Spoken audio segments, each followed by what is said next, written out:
Welcome to the fantasy audiobook. One Piece. My aptitude can be infinitely strengthened and transformed. Chapter 1. Geraint D. Finn. The name echoed in his heart, like a key to unlock an ancient chain. Instantly, a strange current quickly passed through his nerve endings. It was the memory of another body, strange and complicated, spinning rapidly in front of his eyes like a revolving lantern. What the hell? I actually traveled through time, and I traveled to the world of One Piece. Finn held his dizzy forehead, blinked, and said helplessly, "But it's a blessing to be able to live again. Since it's here, let's make the best of it." He propped up his body and stood up. His neck turned slightly, and his waist twisted with it. He didn't find that he was short of weight or uncomfortable. Only then did he feel relieved and put his heart at ease. On the beach, he stood facing the wind, looking at the endless blue sea and blue sky, and then glimpsed the wreckage of the shipwreck on the beach, and the surrounding area that didn't seem to be populated. He felt a little confused and worried. Are you asking me to play the role of surviving on a deserted island? If I had known this scene would happen, I would have worshipped Bear Grylls sooner or later. Finn was a little speechless, looking dejected. I don't know how to improve gunpowder, smelt steel, or use rocket launchers. What can I do? As a nearly 30-year-old office worker, he had never encountered such a situation. It was inevitable that he would panic when surviving alone in the wilderness, but fortunately, his tolerance was not bad, or he had developed a strong ability to adapt to the environment in his previous life. After calming down, his eyes gradually became firm. As an adult, he must first accept everything in front of him. Blaming others will not solve any problems. Thinking carefully about how to survive next is the top priority. "Brother Tongzi, are you there?" he called out tentatively. Ding! A crisp sound rang in his mind, like the sound of a string. A light screen unfolded in front of him, displaying his character information. Character: Geraint D. Finn. Age: 7 years old. Qualification: LV1, mediocre, 100. Transformation energy: 0. Skills: none. Combat power: ordinary child level. Brother Tongzi, it's really you. As if he had heard the most wonderful voice in his life, Finn was ecstatic, and then bowed to the screen. It seems that God is also kind to me, thank Tomato and other gods for their favor. Finn stared at the attribute panel, full of expectations. After all, whether it was a dragon or a worm next, it all depended on this. He didn't want to rely on his own talent and hard work to fight to the death. That was not what he, a time traveler, should do. System upgrade is the right way to start a life of time travel. Just leave those opportunities to fight to the death to the natives. He was fully aware of this. "Brother Tongzi, can you tell me about this function of yours?" "Brother Tongzi, can you load the voice module?" "Brother Tongzi, you are still here, right?" After trying many times, Finn was very helpless. He found that this Brother Tongzi did not have the function of communication, but fortunately he quickly accepted this reality and began to observe the data panel carefully. Finn found that the panel was not without introduction, but consciousness transmission. Just staring at the text, you can naturally understand. Soon, he knew the function of the system. In the process of human biological kinetic energy consumption, the metamorphosis energy is automatically accumulated. The host can use the accumulated metamorphosis energy to break through its current qualifications. Finn knew very well what this meant, that is, as long as the more metamorphosis energy is accumulated, the stronger the qualifications will be, and the process of improving strength will become simpler. For Finn, knowing this information is obviously enough. He knows very well that this will become his ultimate trump card to become stronger and his strongest support for survival in this world. This is the path to develop in the late stage, so you must hold on in the early stage. He laughed. "Dog, but I like it. Develop first and then go out, no problem, ha ha ha." Suddenly, he was shocked. The reality of surviving to the late stage made him sober up immediately, and he realized that he needed to salvage the supplies quickly. After being busy for most of the day, he finally salvaged all the debris on the edge of the island and sorted them out. It turned out that there was not much food, only a pack of meat patties could be eaten, which was enough for a week at most. There were 3 knives and 2 guns as weapons, which were probably guarded by merchant ships. In addition, he also found a lot of clothes, and found small items such as flint and ropes in the clothes. Obviously, this was the last preparation made by the travelers to prevent accidents. Surviving for a short time should not be a problem now. The most important thing is to find a shelter.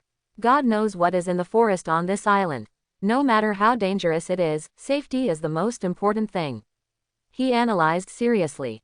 From the current intelligence analysis, he needs to develop slowly on this island for a period of time, so he needs to carefully plan his future life.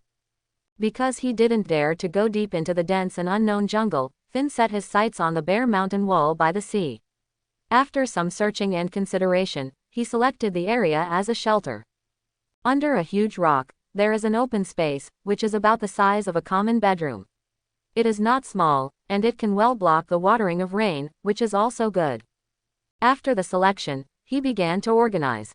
After some tidying up, he arranged all the supplies, and found a few stones and branches to organize the shelter into a simple hut. It seems that it can provide a certain protection, and it is estimated that it can barely resist the attack of unknown creatures, providing an important guarantee for the next safety.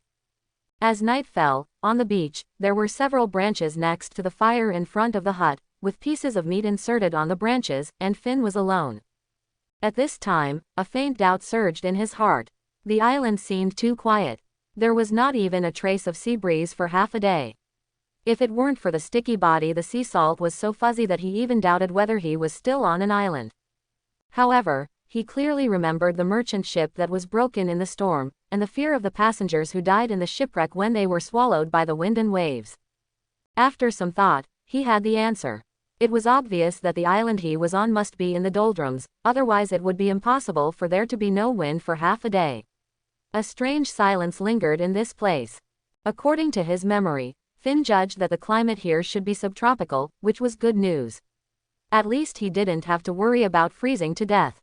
At this time, in the year 1508 of the Genkai calendar, it has been 10 years since the pirate king Jeldi Roger opened the Great Pirate Era. This is an era when young people excessively pursue freedom and great treasures, and it is the golden generation of sea adventures. The previous family moved to a prosperous city just to avoid the endless pirates, but unfortunately encountered a shipwreck and everyone lost their lives. Thinking back to this, Finn couldn't help but spit, and said a little discouraged, "The memory of the pirate king has long been forgotten in the dull life, and I only remember the general situation. Luffy, that guy, should still be working hard to develop in the bandit's den. I don't know how similar the real world is to the animation depicted in the previous life. I know some of the plots. Surely I can take the lead and get benefits." Quote. He shook his head gently, and then denied this idea, because the nature of the real world is extremely complex, containing intricate cause and effect relationships. The development of the world and the growth of people are woven together by countless intertwined cause and effect clues, presenting a complex evolution process. The plot and the memory will also be different because of his appearance. If you think about the problem from a god's perspective, you may suffer a great loss. Since you already have the Gudao system, you should develop steadily and first consider strengthening your own strength. It is too early to consider other things now. Only with enough strength can you better face the future. Thinking about it now is just a fool's dream. Quote. After thinking it through, Finn told himself, this is a high-level martial arts world with all kinds of personal power, various devil fruits, various abilities, and high-level life forces such as three-color domineering, which are terrifyingly destructive. There are many people who have been killed by the battles of the strong in this world. If you are not strong enough, you have to stay alive. Quote. However, in this world full of hope and passion, if you don't leave a strong mark of your own, wouldn't it be a loss of face for many time travelers? Ha ha ha. Finn laughed loudly. In the next week, Finn conducted a simple exploration around the place where he lived. Because he found the feces of wild animals, considering his own 5 scum attributes, for safety reasons, to avoid the tragedy of entrepreneurship halfway through, he did not go too deep. But he still found a stream in the jungle not far away, which extended from the distant mountains, and solved the problem of water source at once. After a week of self-reliance, Finn's spirit and energy have been significantly improved, and he seems to have become tougher. He did not use scientific and systematic training methods, but only carried out the necessary labor required for survival. By moving a large number of stones, he surrounded a large fish pond by the sea to catch small fish and shrimps, Using knives, he dug several traps on the edge of the jungle, and every day he repaired, chopped and moved. After a few days of observation and summary, he found that the metamorphosis, the law of the generation of metamorphic energy. The faster the biological kinetic energy is consumed, the faster the metamorphic energy will accumulate. This is like a way of urging exercise, giving rewards in disguise. The harder you exercise, the easier it is to gain strength. At present, he tries his best to exercise to exhaustion, and can gain 3 points of metamorphic energy a day. If he does nothing and lies down, he can only accumulate 0.1 points of metamorphic energy. With a busy life and hard training, he eats many times a day. In just 1 month, he has gathered 100 points of metamorphic energy. Finn immediately chose to undergo aptitude transformation. Character: Gerent D. Finn. Age: 7 years old. Qualification: LV2 Best of the Ordinary 1000. Metamorphic energy: 0. Skills: none. Combat power: ordinary adult level. Qualification: transformation is not just an invisible potential improvement. At the same time, Finn feels full of strength and his mind feels clearer in an instant. I didn't expect that a transformation would bring such a big change. It seems that the system is more powerful than I thought, Finn said ecstatically, and then he looked forward to the subsequent transformation. The most intuitive manifestation after the transformation is that Finn now has the power of an ordinary adult in the pirate world. This made him sigh. The effect of the transformation energy is really amazing. This undoubtedly gave him more confidence to survive better in this dangerous world. However, he always knew that this was a world with high military power. The anger of the strong could destroy a country. In a war, the sky and the earth would collapse. He must always be in awe. Finn also firmly believed that with the continuous transformation of his qualifications, he would be able to have such a powerful power in the future, and he would be even stronger. The road to becoming stronger was extremely clear at this moment, and he had no reason not to take a walk. I finally made it through a year. It's not easy to live alone, but the result is not bad. It can be said that hard work pays off. Looking back on this year, Finn said lightly, and then silently recited the system in his heart. Character: Gerent D. Finn. Age: 8 years old. Qualification: LV3 Talented 10,000. Skills: none. Transmutation energy: 0. Combat power: Elite Navy soldier level. Yes, after a year, the 8-year-old has the strength of an elite Marine. With his previous strength, Finn could accumulate 4 points of transmutation energy a day at his limit, but people are not steel machines and cannot always maintain their limit. So, in this year, Finn was able to accumulate 1000 transmutation energy, which is already quite good. This is indeed the result of Finn's unremitting efforts. This year, the most important thing Finn did was to solve the problem of survival.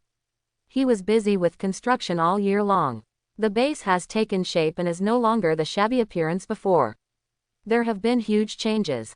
Finn combined practice with construction and exercised himself through the process of labor. He tirelessly cut down large numbers of trees, made them into wooden piles, and built guardrails. He also moved a large number of stones, piled up houses, compacted the ground, and built simple stoves, beds, tables and other furniture. A farmyard covering an acre was built around the previous shelter. There is a simple stone house in the courtyard, which is the previous shelter. After processing and repair, it now looks more solid and beautiful. Other areas, such as the dining area and the rest area, are simply arranged. In the fitness area, many different stones of different sizes are piled up, ranging from small ones weighing hundreds of pounds to large ones weighing thousands of pounds, and all kinds of shapes are available. Obviously, this area has been built with emphasis. Around the courtyard, there is a nearly 2-meter wide and high river for protecting the courtyard. The surrounding and bottom of the river are compacted with stones of different sizes to make it stronger and prevent it from being soaked in water for a long time and then collapse on both sides. When the creek was completely completed, he also introduced seawater injection. Since the bottom of the creek was full of stones and the water was 2 meters deep, it was also clear and the small fish swimming from the sea could be seen at a glance. He also dug several deep traps near the jungle, inserted a large number of sharpened wooden stakes, covered them with a layer of thatch and a layer of sand, to catch wild animals. And he also made conspicuous marks around to avoid being pitted one day. The previous small pond was also excavated and expanded for the second time. The location connecting to the sea was filled with stones, leaving only a small area to maintain the circulation of seawater, and trees were used as fences. A slightly smaller pond was also built next to it to lure fish. Finn only needs to throw the leftovers of livestock into the pond and open the wooden fence. In just one night, there will be a lot of fish in the pond again. 2 ponds, one for luring fish and one for raising fish, which is Finn's main source of food now. Occasionally, a few traps would yield gains, but they were only good for a quick bite. The unknown created fear. Over the past year, Finn had always been cautious in his activities on the edge of the jungle, not going deep into it. He knew very well that taking risks without sufficient strength was equivalent to being irresponsible with one's life, and was simply courting death. He also knew very well that he only needed to wait until he had enough strength, and the mysterious veil would naturally be unveiled. In general, his life had not been too turbulent this year, and it was relatively stable. He was just a little lonely, but he quickly adapted to it, and he was living comfortably. At least, he didn't have any pressure now, right?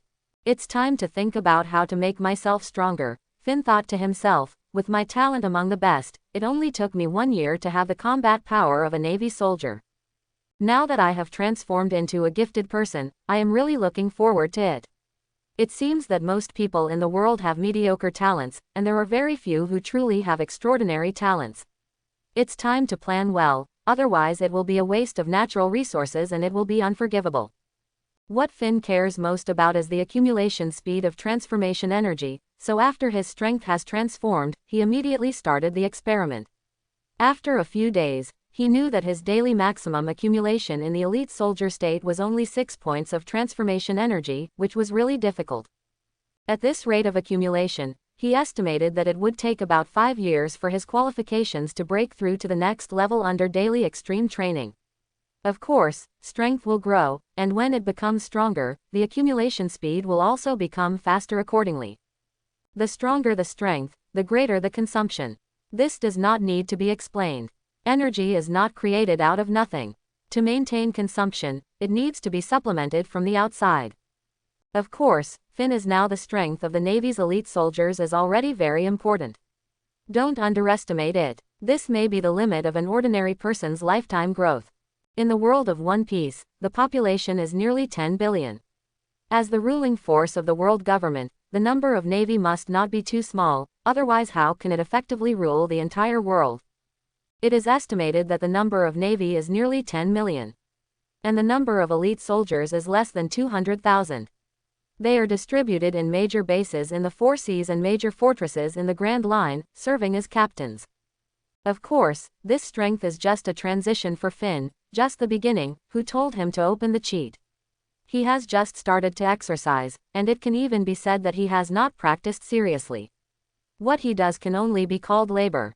Of course, it is a bit too early to talk about strength now. Finn doesn't go out to play, so there is not much meaning. He just needs to stay alive now, which is the most correct direction. After some thinking, Finn made a preliminary practice plan. After getting up in the morning, he would do running training, running 100 laps around the yard in the morning, activating the sleeping body, stimulating the vitality of the whole body, and also exercising his endurance. Such exercise can also further improve metabolic energy, further digest and absorb food, and promote the accumulation of metamorphosis energy. Then it is to prepare food for the day, which must be done in the morning, otherwise it will affect the plan for the day. In the afternoon, Finn did strength training. He knew that when he was weak, strength training was the most effective way to improve overall strength. He would continue to squeeze the strength in the yard, repeating simple stone lifting movements tirelessly, until his arms were exhausted, and then he would squat with weights, also until his legs were exhausted. Simple things, repeated constantly. Finn spent all his time practicing except patrolling traps and preparing food, day after day. Of course, it is very difficult for ordinary people to persist in doing such things for a long time, and it is almost impossible to accomplish. But for Finn, who has the system, the obvious increase in combat power and hard work can bring rewards. Not working hard is disrespectful to life. It only took half a year for Finn's strength to have a big breakthrough. The stones he used for training have changed a lot. The smaller stones before have disappeared. Now, they weigh at least several hundred kilograms. The panel has also changed. Character: Geraint D. Finn. Age: 8 years old. Qualification: LV3 talented 10,000. Skills: none. Transformation energy: 1100. Combat power: Warrant Officer. That's right, the strength has transformed, and it has reached the level of Warrant Officer. Don't underestimate the strength of this Warrant Officer. It seems that it is not very good, but in some small bases, the second-in-command level is only the strength of Warrant Officer. In a navy of tens of millions, the number of officers is very small, almost only close to 10,000. In comics, we often see the figures of vice admirals and generals, but don't mistake that for the norm. You must know that what you see in comics is the highlight of the whole world. Finn knew that the rapid breakthrough in strength was due to the bonus of his talent. After all, in the whole world, ordinary people are all ordinary people, and those with a little talent will stand out from the crowd, not to mention the gifted. As long as they don't die unexpectedly and grow up, they will all be strong. We can also get a glimpse of this from Finn. Even if there is no systematic practice method, it is just a few simple movements, plus unswerving execution. In half a year, his combat power has broken through, which shows the value of talent. Finn estimates that his current qualifications should be at the top of the world. Of course, this progress is not enough for Finn to see, and he will not slack off. He will fully implement the previous plan. He has made a decision that as long as the current training does not encounter a bottleneck, he will continue to practice. The idea is good, provided that there are sufficient resources to allow Finn to consume all the time. Obviously, Finn's dream was shattered. In just 1 year, fishing in a small pond can no longer meet Finn's consumption.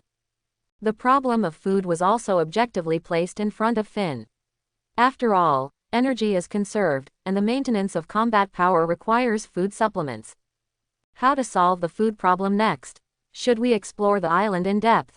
Or should we go deep into the sea to catch? Finn was a little unsure about this. After a period of psychological game, Finn gave up the idea of catching from the sea, because there are sea kings in the ocean, which is very dangerous, especially in the doldrums, where sea kings gather too much.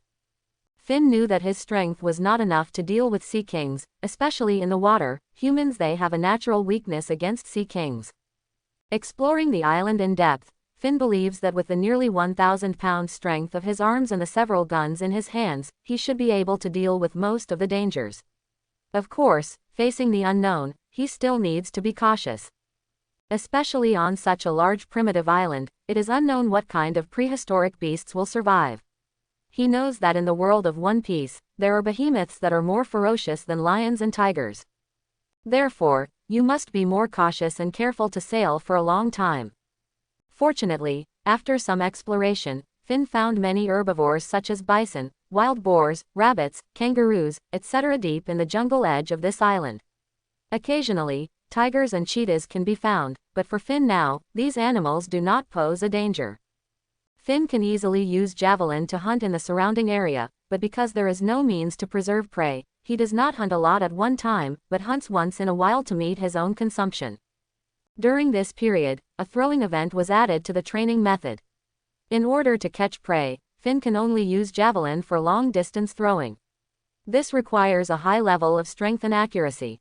Therefore, Finn added stone throwing to his training plan. And he also found that stone throwing can exercise the strength of the whole body, not only the strength of the arms, but also the waist strength, leg strength, etc., which can be combined, which is very comprehensive. The daily schedule became weighted running at sunrise, followed by stone throwing training, 10,000 times, then stone lifting and weighted squat training to exercise the strength of large muscles. Day after day, the stones in the yard have been replaced several times. Now, the smallest stone weighs several hundred kilograms, and the largest weighs 1,000 kilograms. Time has passed unknowingly, and 3 years have passed in a flash. 3 years later, Finn is already 11 years old, nearly 2 meters tall, with a strong physique. Every muscle seems to have been polished, and the muscle lines between the joints are smooth. The back muscles are high, the abdominal muscles are solid and layered, and the thighs are the most developed due to long-term squats. When he walks, he seems to have a strong explosive power, as if the ground is shaking slightly. His whole body gives people a strong sense of oppression, but his face still has some traces of childishness. The panel at this time. Character: Urent D. Finn. Age: 11 years old. Qualification: LV4 Extraordinary 100,000. Skills: None. Transformation Energy: 1100. Combat Power: Colonel level. After 3 years of training, Finn's strength has jumped from the warrant officer level to the colonel level. In addition, he has accumulated enough transformation energy to successfully break through his qualifications to the extraordinary level. Today, in the entire world of One Piece, his qualifications can be said to stand out. From the name of the qualification, we can get a glimpse of it: extraordinary and beyond the ordinary. How common is this? Now he can easily lift a boulder weighing several tons and a stone weighing hundreds of kilograms with one arm. He can throw it 1,000 meters away with one hand and hit the target accurately. This is not just brute force, but also clever force. His current weapon is a wooden stake with a thick arm and a sharpened end. It looks very bulky, but under Finn's use, it is as flexible as an arm. The combat power of the colonel level can be said to be a strong man in the entire world of One Piece. The chiefs of various bases in the 4 seas of the Navy are usually at this level. They are definitely frontier officials. In the past 3 years, Finn had to go deep into the island to explore, mainly because the surrounding animals had almost been eaten by him, and the expansion of strength also gave him a certain degree of confidence. When Finn explored deeply, he found that the ecosystem of this undeveloped island remained in its original appearance. As he went deeper, the animals he encountered became larger and larger, and many of them still retained ancient characteristics. Finn looked at it from afar in awe, and could see 10-meter-long prehistoric crocodiles, 1-meter-thick pythons, dozens of meters-tall elephants, and even primitive species such as tall dinosaurs. These creatures are not only huge in size, but also have strong attack power. Even for Finn now, it is extremely difficult to deal with them. Although Finn's combat power has reached the level of colonel, he is still an ordinary human. Without the blessing of devil fruit and domineering, his body cannot withstand too much damage. This is why a legendary figure like Roger, the Pirate King, can be easily executed by 2 bayonets. In the entire sea, only a very small number of strong people are born with characteristics and show extraordinary characteristics, such as Kaido and Big Mom, who have an invulnerable physique.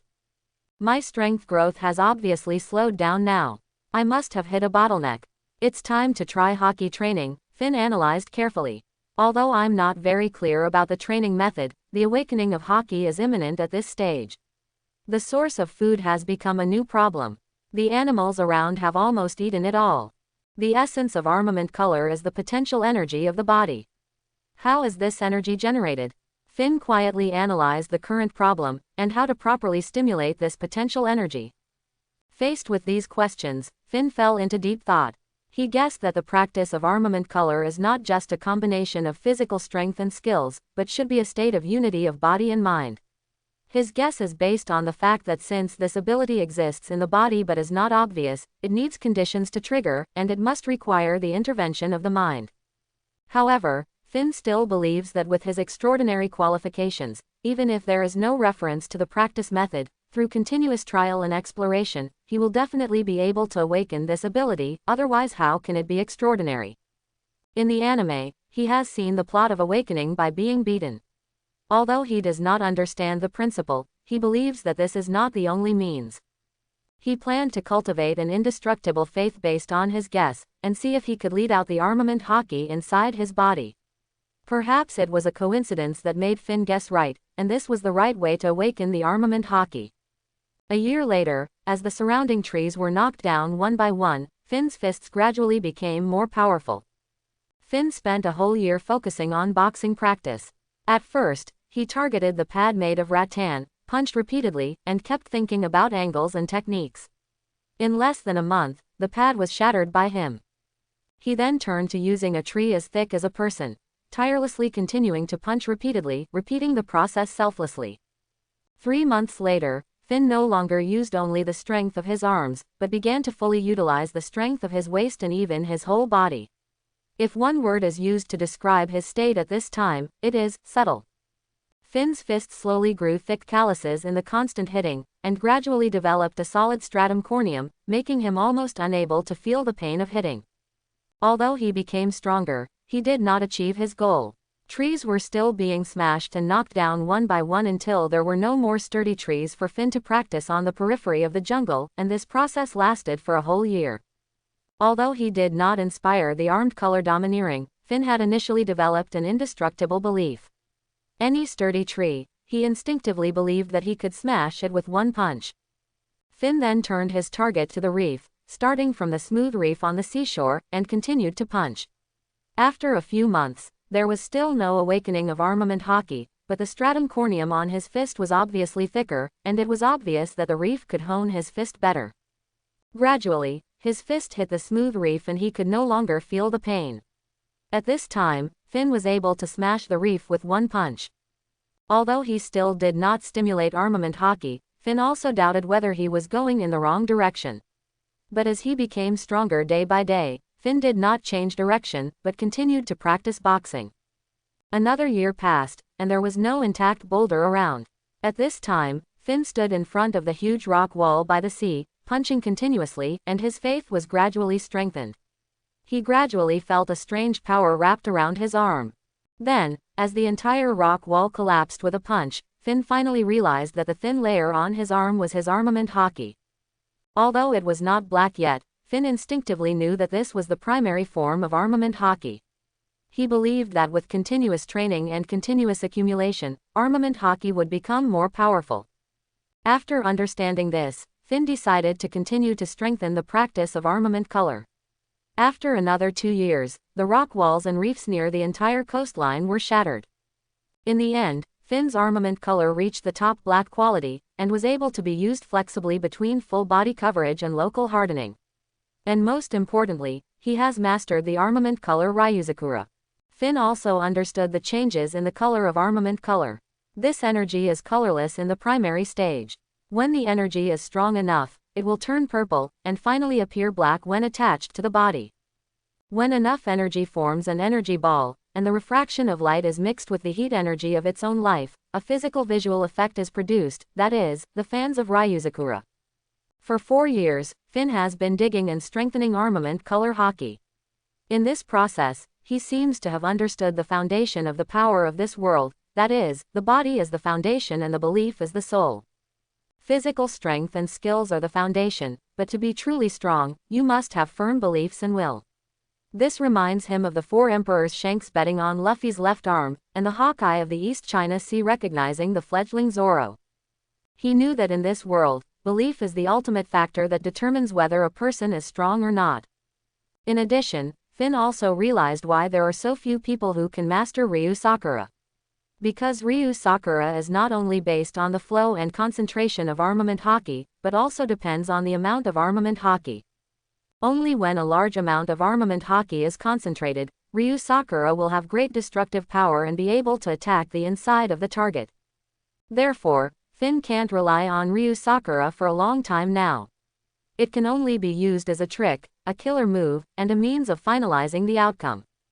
Finn also knows that since his armament hockey awakened for a short time and the amount is not much, its power is limited. If you want to make it more powerful, you need more time to accumulate the amount of armament hockey. This is a slow process, and you can't rush it. 4 years of practice have passed in a flash. Now he has a strong power and his overall strength has changed a lot. Character: Geraint D. Finn. Age: 15. Qualification: LV4 Supernatural 100,000. Skill: Armament Color. Transformation Energy: 32,850. Combat Power: Major General. It goes without saying how strong the generals are. There are no more than 100 generals in the entire Navy. They own warships and are responsible for patrolling the sea. They are the key force for the Navy to deal with pirates. Finn is no longer afraid of any creatures on the island. As for the uncivilized beasts, he firmly believes that he is the top of the food chain on the island. It seems that it is time. I'm going to explore the whole island in full. I'm really looking forward to the upcoming battle, ha ha ha, Finn laughed wildly. Deep in the jungle, the surroundings were in a mess, with fallen trees and cracked rocks scattered everywhere, and the ground was full of huge pits. In the center of the chaos, Finn was half kneeling on the ground, panting rapidly. This mammoth is not only resistant to beatings, but also very strong. A few sniffs made my arm hurt. It really deserves to be an ancient species. Fortunately, I was not hit by the tusks, otherwise the consequences would be disastrous. Finn was a little scared. Okay, let's stop today's training. After fighting for a long time, I'm exhausted. Quote. Finn then skillfully lifted up the giant elephant and prepared to use it as a food reserve. Finn, who had awakened the armed color, had already stood at the top of the food chain. There was food everywhere on the island, and he finally didn't have to worry about food. Finn also found that the more ferocious the beast, the more energy its meat contained. With the combat power of a major general, Finn can now accumulate nearly 70 points of transformation energy a day. But for the creatures on the island, this is simply bad luck. Looking at the increasing transformation energy, Finn is looking forward to the next transformation.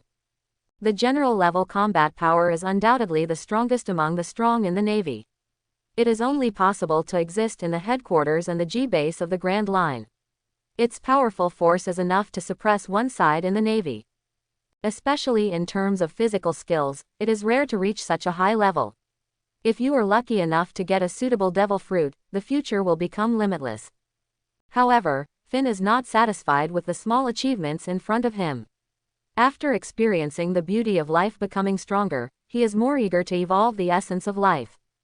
Finn firmly believes that in a world with extraordinary items such as devil fruits, extraordinary force that does not rely on devil fruits can be born. Although no one can do this now, he firmly believes that it must be the qualifications that determine a person's upper limit. As long as the qualifications are broken through, the upper limit of force may be broken. Although it is just a guess now, he believes that the system is powerful, but the road ahead is full of unknowns and explorations.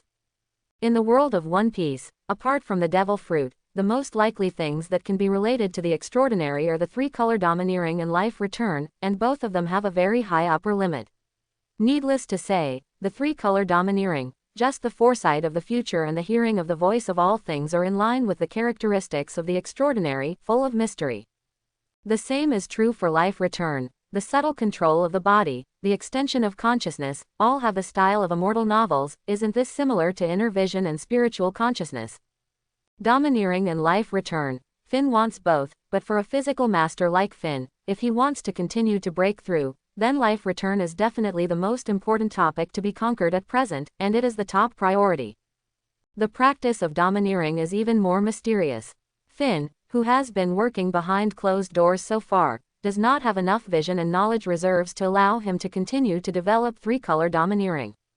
Of course, life return is also quite difficult. Finn only remembers that it was said in the anime that life return allows practitioners to infuse their consciousness into their limbs, torso and even internal organs, thereby achieving free control of these organs. The manifestations include fast digestion of food by madly taking in food in a short period of time, and arbitrary control of any organ in the body, such as hair, internal organs, etc. In the plot, life return is also used to improve combat effectiveness. After Lucci turned into a leopard, his speed increased dramatically, but his power decreased a lot, and life return helped him solve the defect of this ability. Lucci activated life return in the human beast form, absorbed the original huge body, and turned into a martial body form that could only point guns. This kind of life return not only retained the destructive power of his original human beast form, but also perfectly called the mobility of the pure beast form. Therefore, Finn firmly believes that life return is a mysterious and extremely powerful skill, and its potential limit far exceeds the level developed by existing characters. How to fully master this ability, Finn decided to explore it through the improvement of physical skills and comprehensive coordination and control of the body. In the process of in-depth thinking, he had an idea and conceived a unique and effective training method: swimming, especially weighted swimming. Finn believes that swimming is a sport that requires coordinated operation of various parts of the body. To master the balance of body gravity and buoyancy, it is also necessary to overcome the resistance of water, use the coordination of arms, legs and feet, and maintain rhythmic breathing to ensure the continuous supply of oxygen to the body. Weighted swimming increases the load on the body, so that muscles, breathing and vitality are more comprehensively exercised, making the swimming effect more significant. Finn believes that this is the best way to achieve life coordination. Finn started his own swimming plan, working tirelessly in the sea every day, swimming with weights, diving deep, and improving the body's perception and regulation of vitality through resistance and pressure to the sea. He focused on experiencing the flow feeling in the seawater and tried to feel the flow of vitality in the body. Finn enjoyed this process. As the exercise progressed, he felt that he became more and more flexible in the sea. The repulsion of the sea gradually decreased, and the skills became more and more proficient. This quick effect made Finn very happy, especially in the world of One Piece. The sea occupies the vast majority of the area, and the skill of swimming is indispensable to Finn. However, things did not go so smoothly. Don't forget that Finn's location at this time is the doldrums, the nest of sea kings, and the sea is full of a large number of sea kings, including some super large creatures. Every day, Finn kept practicing in the sea, swimming with weights, and looking for ways to improve himself. In less than a month, he was like a fish in water, swimming lightly and freely, as fast as a speedboat. He became more and more adapted to the water environment, but the weight is also increasing. As time goes by, Finn's swimming in the water attracts more and more attention. Sea kings are attracted one after another, forming a dangerous and exciting chase scene. Finn swam around the sea kings, directing their attention. The chase scene in the water kicked off. Finn flexibly avoided the attacks of the sea kings, and his body was changing unconsciously. He began to sense the tiny fluctuations in the sea water, which was not something that ordinary people could perceive. A strange power surged in his body, and he seemed to be able to see the underwater scene and feel the heartbeat and breathing of the sea kings. Finn's weighted swimming continued to upgrade, and the number of sea kings increased accordingly. His perception became more and more acute, and he could predict the attack path of the sea kings. This feeling penetrated into his soul like a mysterious power. In the crisis of the chase, Finn keenly avoided the attacks of the sea kings again and again, and his body seemed to be integrated into the rhythm of the sea, reaching a tacit understanding with this mysterious water. After an elegant turn, Finn successfully shook off the last sea king. When he surfaced, he found that he had unexpectedly awakened his observation haki, a rare ability in the pirate world. Although Finn has not yet mastered the skill of life return, he is very happy about the unexpected awakening of observation haki, and is convinced that the direction of training is not wrong. Finn decided to increase the weight further and continued to swim in the water under the pressure of the Sea King. So far, Finn has carried several tons of boulders in the sea and flexibly avoided the pursuit of the Sea King. Spending more than 10 hours of seawater training every day not only strengthens the strength of the limbs, but also tempers endurance and internal qualities of the body. Finn's sensitivity to water flow is also constantly improving. As time goes by, he breaks his limits again and again in weighted swimming. Finn gradually understands how the power of water blends with the vitality of the body. By adjusting his breathing, posture and swimming method, he feels the potential possibility of life return ability. Surrounded by the sea water, Finn began to carefully observe the movement of life force in the water, trying to synchronize the power of water with his own life force. By adjusting his breathing, posture and swimming style, he gradually realized how the power of water blends with the body's life force. Gradually, this feeling became stronger and stronger, and Finn gradually caught this feeling and began to consciously control it. After half a year of hard work, this unique practice method gave Finn a deeper understanding of life return and also allowed him to find the right direction for practice. As time went on, Finn continued to challenge his limits in weighted swimming. A year later, the use of the color of seeing and hearing and the return of life were very skillful. Finn's physical strength, endurance and speed have all made small breakthroughs. Unknowingly, Finn has become a real strong man. Unknowingly, 2 years have passed, and under continuous high-intensity aerobic exercise, every day is the accumulation of extreme transformation energy, and Finn's qualifications have made another breakthrough. Character: Urent D. Finn. Age: 17. Qualification: LV5. Proud of the past and the present. 1 million. Transformation energy: 5,000. Skills: Life return, Observation hockey, armament hockey. Combat power. Vice Admiral. Fine couldn't believe how strong the description of proud of the past and the present was. The previous extraordinary and unworldly had already made Fine grow rapidly. At the age of 17, the strength of the Vice Admiral level, or physical skills, is already very strong. There are only a few Admiral-level combat forces in this one-piece world. It can be said that Fine's current strength is self-protective as long as he doesn't commit suicide. With the breakthrough of qualifications, Fine found that the current training could not effectively improve his strength and seemed to have encountered a bottleneck. He clearly realized that the key problem lies in vision and knowledge. Unconsciously, it has been 10 years. How many decades can a person have in his life? The current strength should be able to protect himself. It seems that it is time to go to sea, Fine said with emotion.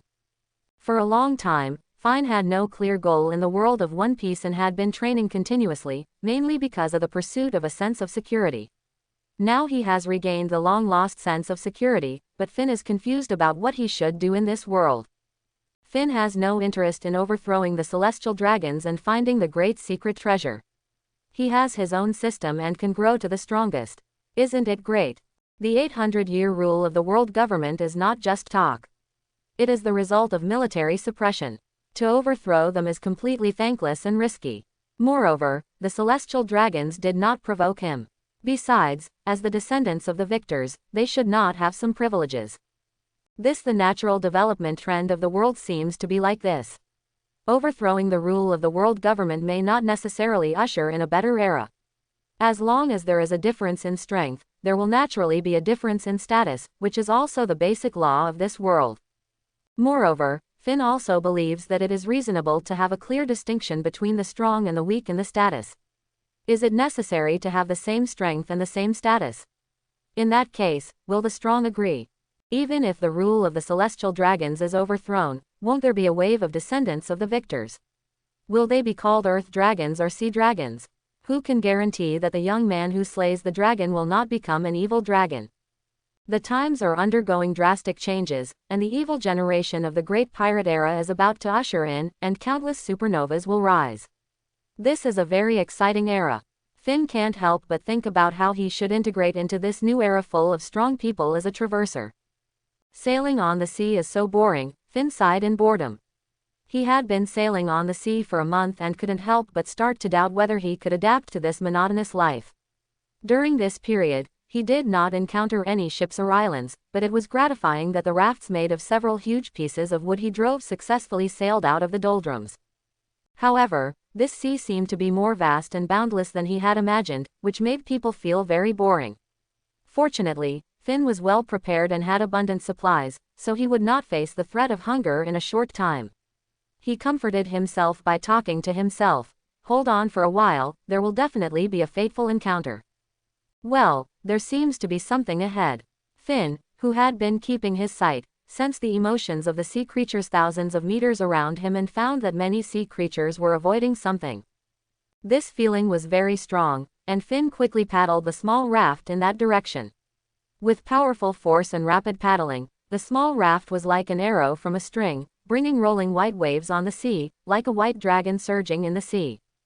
At this time, the soldiers on the lookout on the warship discovered the situation and hurriedly reported it. Vice Admiral Garp, there is a situation. At this time, the old man who was sleeping and tasting senbei immediately sat up alertly. Well, what's the situation? Who dares to disturb my sleep? Vice Admiral Garp asked angrily. At this time, Finn was observing the warship in the distance with excited eyes, as if he had seen his long-lost relatives. After spending many years in loneliness, he was very eager to communicate with others. When there was still 1,000 meters away from the warship, Finn squatted and accumulated strength, and suddenly jumped up. As the small raft disintegrated, he had already taken off and flew towards the warship. In the blink of an eye, he had landed steadily on the deck of the warship. With a loud bang, the warship seemed to have endured unimaginable force, and the deck broke apart. The warship tilted forward violently, like a seesaw, almost turning over. The people on the ship were shaken to the ground, and only a few people on the deck could still remain stable. A cloud of smoke filled the air, but of course there was smoke but no injuries. Ha ha ha, I'm finally saved. Finn's mood at the moment was hard to describe in words, and an uncontrollable ecstasy surged into his heart. Obviously, he had not noticed the dark faces of the people around him. "Hey, you stinky boy, you are so bold that you dared to destroy my warship," Garp said angrily, obviously a little annoyed. At this moment, Finn woke up from his dream and realized the damage caused by his actions just now, which was a little embarrassing. However, the joy in his heart could not be concealed. "I'm sorry, I'm really sorry, I was really excited for a while." Finn scratched his head and said apologetically. Only then did he notice the people on the splint. The two-dimensional characters in the anime are quite different from the characters in reality, so he really didn't recognize them for a while. "Boy, tell me quickly, what's the matter? You dare to attack the Navy warship, you are so bold. Do you want to be locked up and impelled down?" Garp said angrily. When Finn heard about the place impelled down, he was also shocked. He just noticed that the old man on the splint had a very strong aura, and he couldn't help but feel a little uneasy. He was obviously in the wrong, so it was better not to confront him head-on in this situation. Finn hurriedly joked, "Don't be so stingy, old man. It's just a few wooden boards, I'll help you repair them, ha ha ha." Kapu also found that Finn was no ordinary person. Unconsciously, the old naughty boy was playful and wanted to test Finn's strength. "Ha ha ha, kid, you are really not simple. Then let me test you with my fist of love. If you want to get over this matter, fight with me first," Kapu said eagerly. "Iron fist of love, ha ha ha." As soon as he finished speaking, he suddenly jumped up and punched Finn's head. Finn's observation haki keenly sensed the other party's strong aura, and a fighting spirit of not admitting defeat was ignited in his heart. This indestructible belief is exactly what Finn relies on to awaken his armament haki, which is also his boxing style. No matter how strong the opponent is, he decided to give it a try and test the opponent's strength. "That's what I mean, old man, be careful. Flat attack, ha ha ha," Finn shouted, clenched his fists, stood firmly, turned around, and punched Garp fiercely. Garp didn't expect Finn to be so strong, he just used a little strength to test it. When the two fists collided, Garp immediately realized that something was wrong, but it was too late. Fortunately, Finn restrained his strength in time, but Garp was caught off guard and was directly punched away. He was instantly knocked away 1,000 meters in the sea outside. He looked very embarrassed. "Ah, I used too much force. Will the old man be okay? Hurry up and rescue him," Finn said with some concern. At this time, everyone on the boat was also shocked. They had never expected such a situation to happen. However, they had absolute confidence in Garp, so they were indifferent. "Boy, you underestimate Vice Admiral Garp too much. This is a Navy hero, Iron Fist Garp," the tall man in a suit said calmly. "Ah, Garp, Navy hero. It can't be such a coincidence, ha ha ha, then I'm relieved," Finn said with a smile again. At this time, Garp also swam back to the boat in an instant. He was soaked all over, his face was filled with black air, and he said to everyone, "What did you see just now?" Everyone on the boat hurriedly replied, "No, I didn't pay attention." Obviously full of desire to survive. "Ha ha ha, boy, you have some skills," the old naughty boy said playfully. "I was merciful just now. Come on, let's do it again. Have a taste of my loving fist. Ha ha ha." Obviously, Garp had already discovered Finn. He was so powerful that he secretly used the armament haki, trying to trick Finn. He was grinning. Finn also found that this old man Garp had secretly used the armament haki. He was not afraid and directly used the Ryu Sakura technique. Of course, the amount was not too much, only a thin layer. He wanted to trick Garp again. Suddenly, he felt that watching Garp get humiliated was a different kind of fun. He stood firmly, used the Ryu Sakura technique, accumulated power, and threw it out. The two fists collided, and the fist wind met, stirring up waves around, and the crowd around them quickly scattered. However, under the impact of the momentum, the bow of the warship was already in a mess, the deck was broken, the railing was shattered, and half of the bow was almost scrapped. "Ha ha ha, kid, you're having fun. You're really a monster. Don't fight anymore. You don't follow martial ethics. You don't give in to me at all. You even secretly used Ryuzakura, which made my fists break." Garp laughed. "Ha ha ha, Vice Admiral Garp, you're too shameless. It's obviously you who secretly used hockey to trick me. I just played along. Finn was also in a playful mood.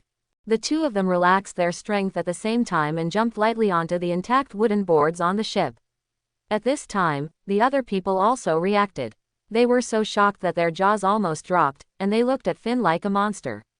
These people followed Garp to travel around the world and were knowledgeable, but they had never heard of anyone who could have such a strong strength at such a young age. Looking at the horrible and scrapped bow in front of them, they felt very tired, and couldn't help but sigh in their hearts that Vice Admiral Garp's style of doing things was always confusing. However, they quickly came to their senses and looked at the strange strong man with a vigilant look. His arrival undoubtedly made people suspicious and wondered if he had ulterior motives.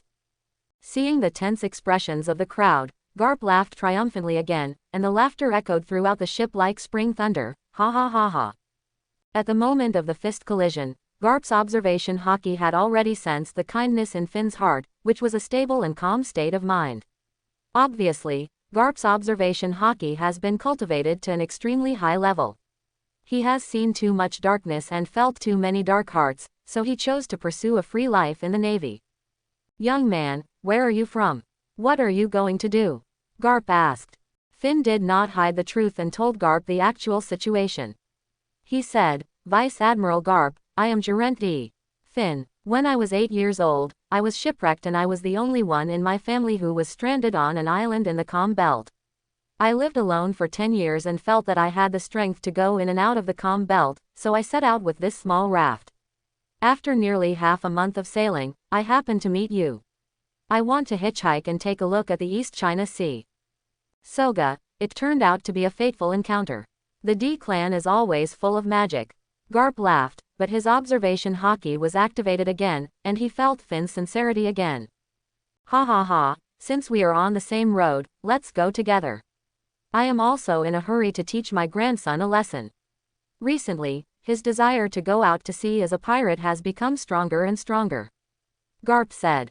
Well, what a coincidence. Then let's go together. I also want to see the style of Vice Admiral Garp's grandson.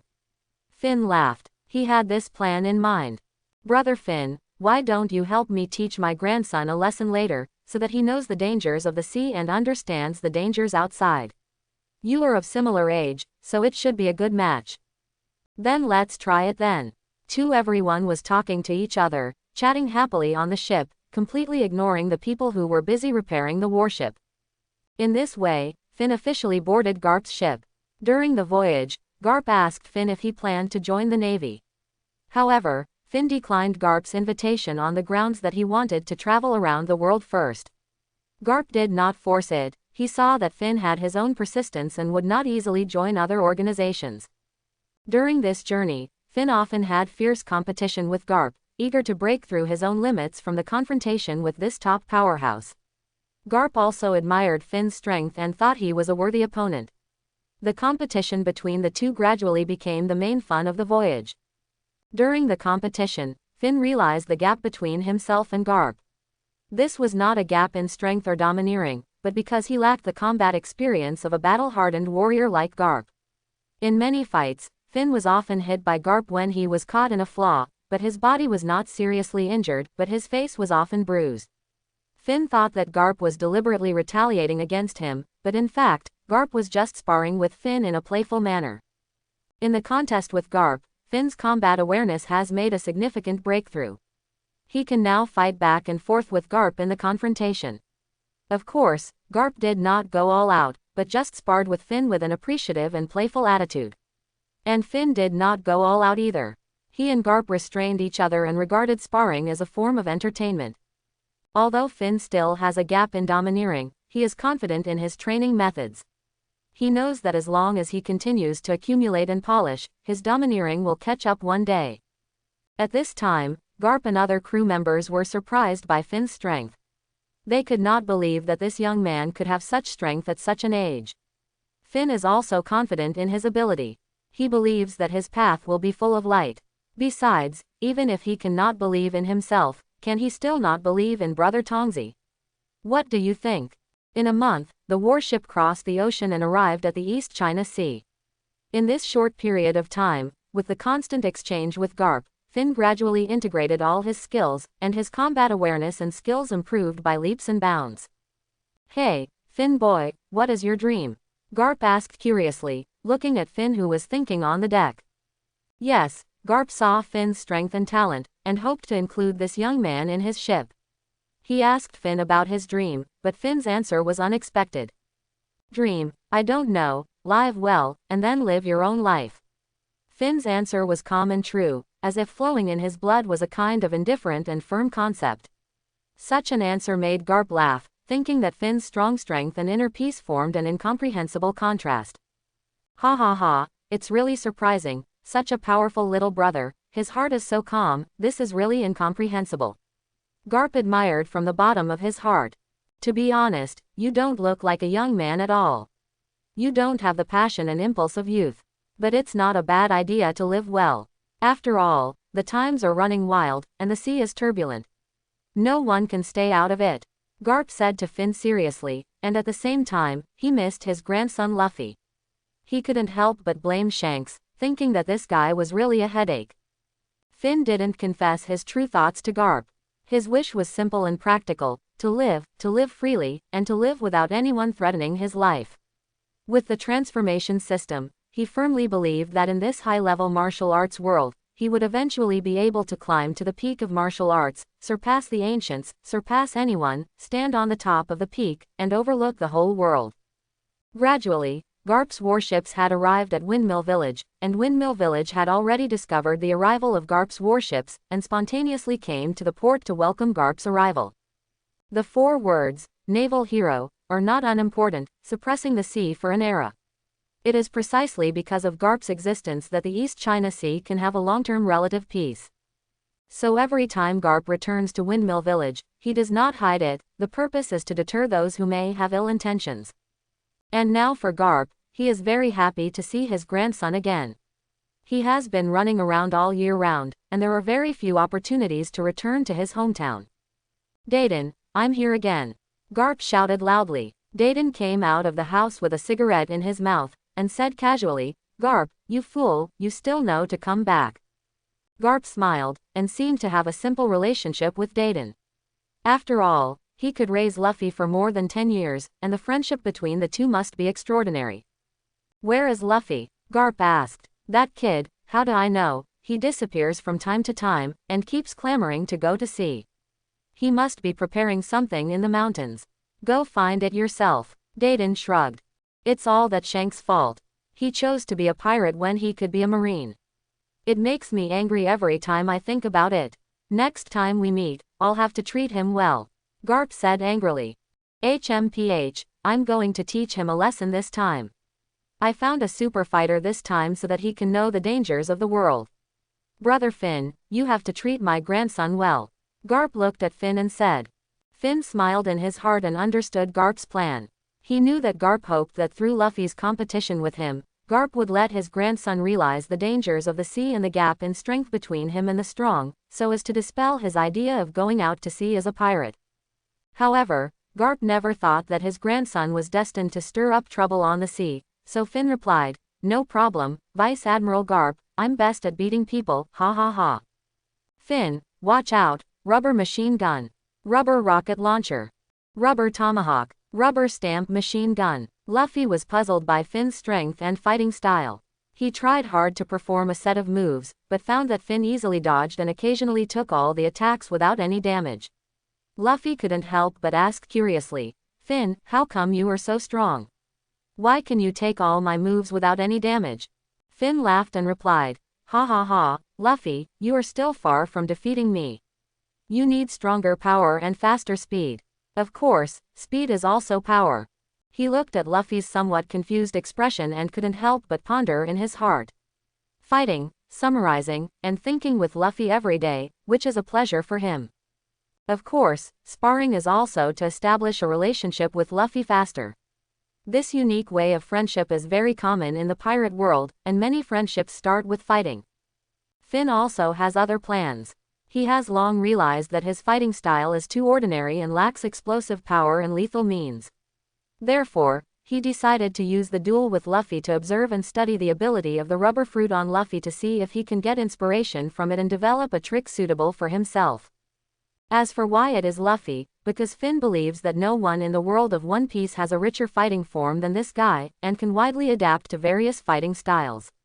In particular, he has a rubber fruit whose real name is Nika, which can be named after God, and Finn is very interested in it.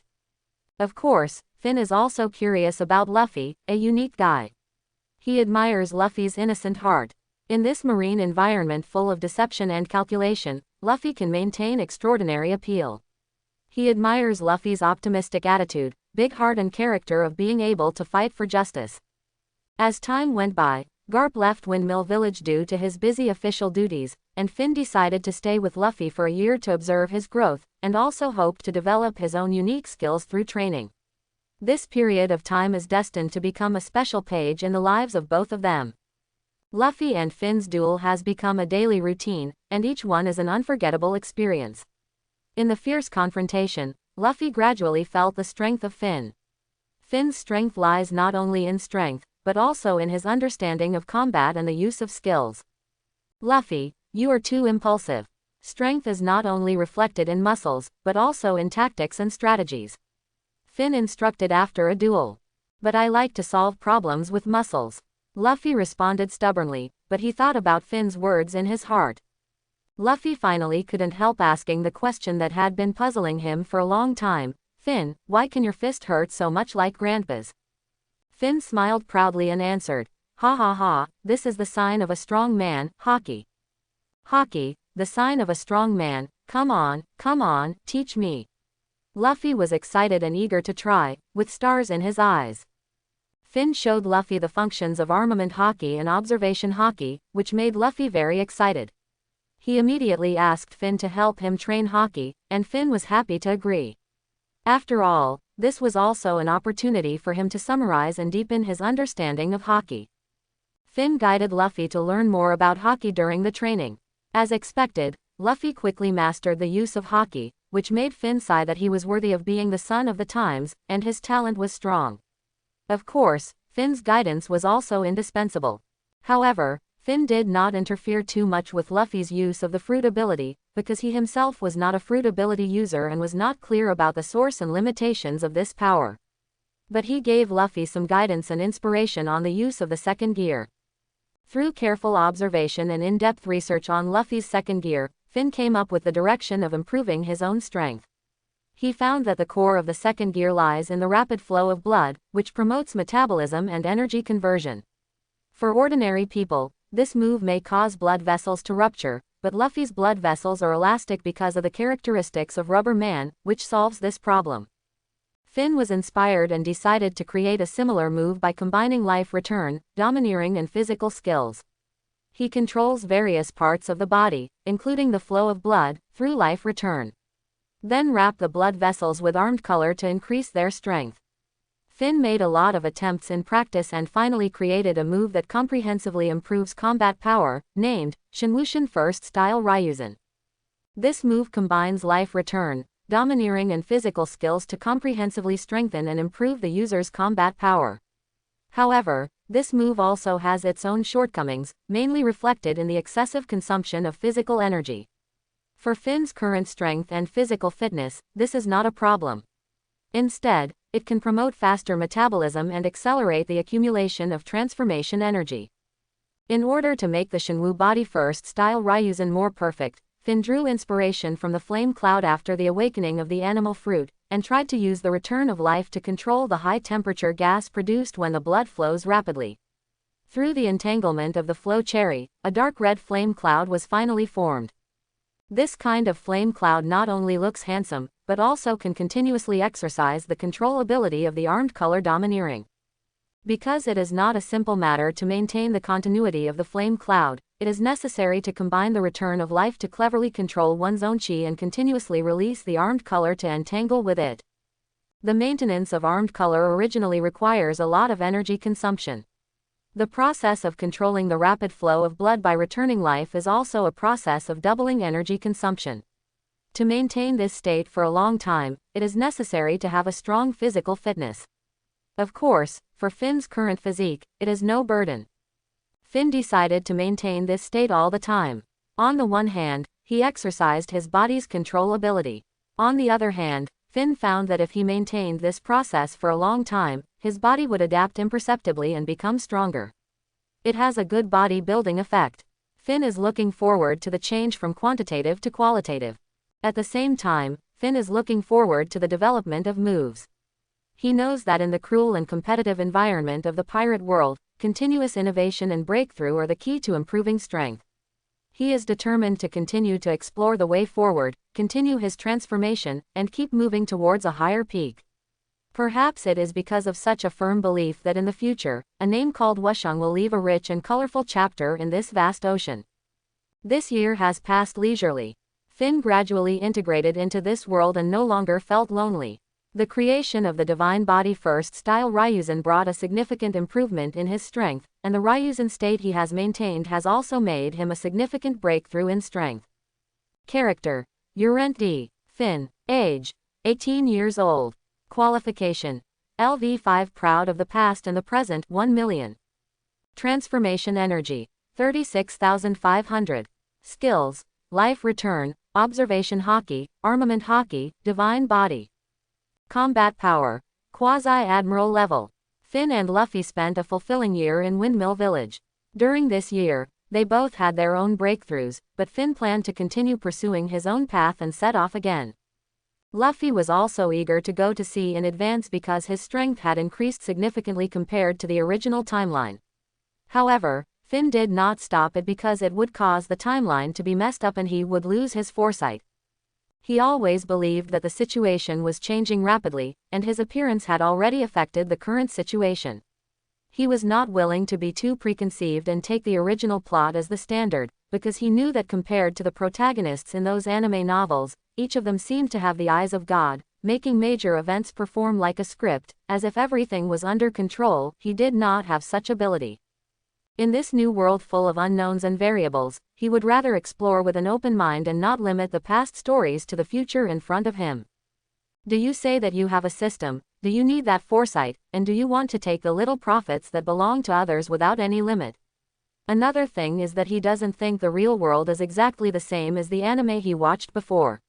You know, the cause and effect evolution of a world cannot be described by a few pages of comics. Oda is a comic artist. What does he know about cause and effect evolution?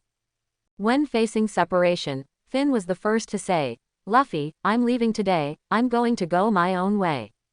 "Well, I wish you a safe journey," Luffy said, without any retention. For him, it is a proud thing for a man to go to sea to pursue his dreams, just like Ace. "But I haven't decided when to go to sea yet. Before you came, I was planning to set off after I turned 17, but now I'm a little confused, hehe," Luffy said proudly. Finn certainly understood what he meant.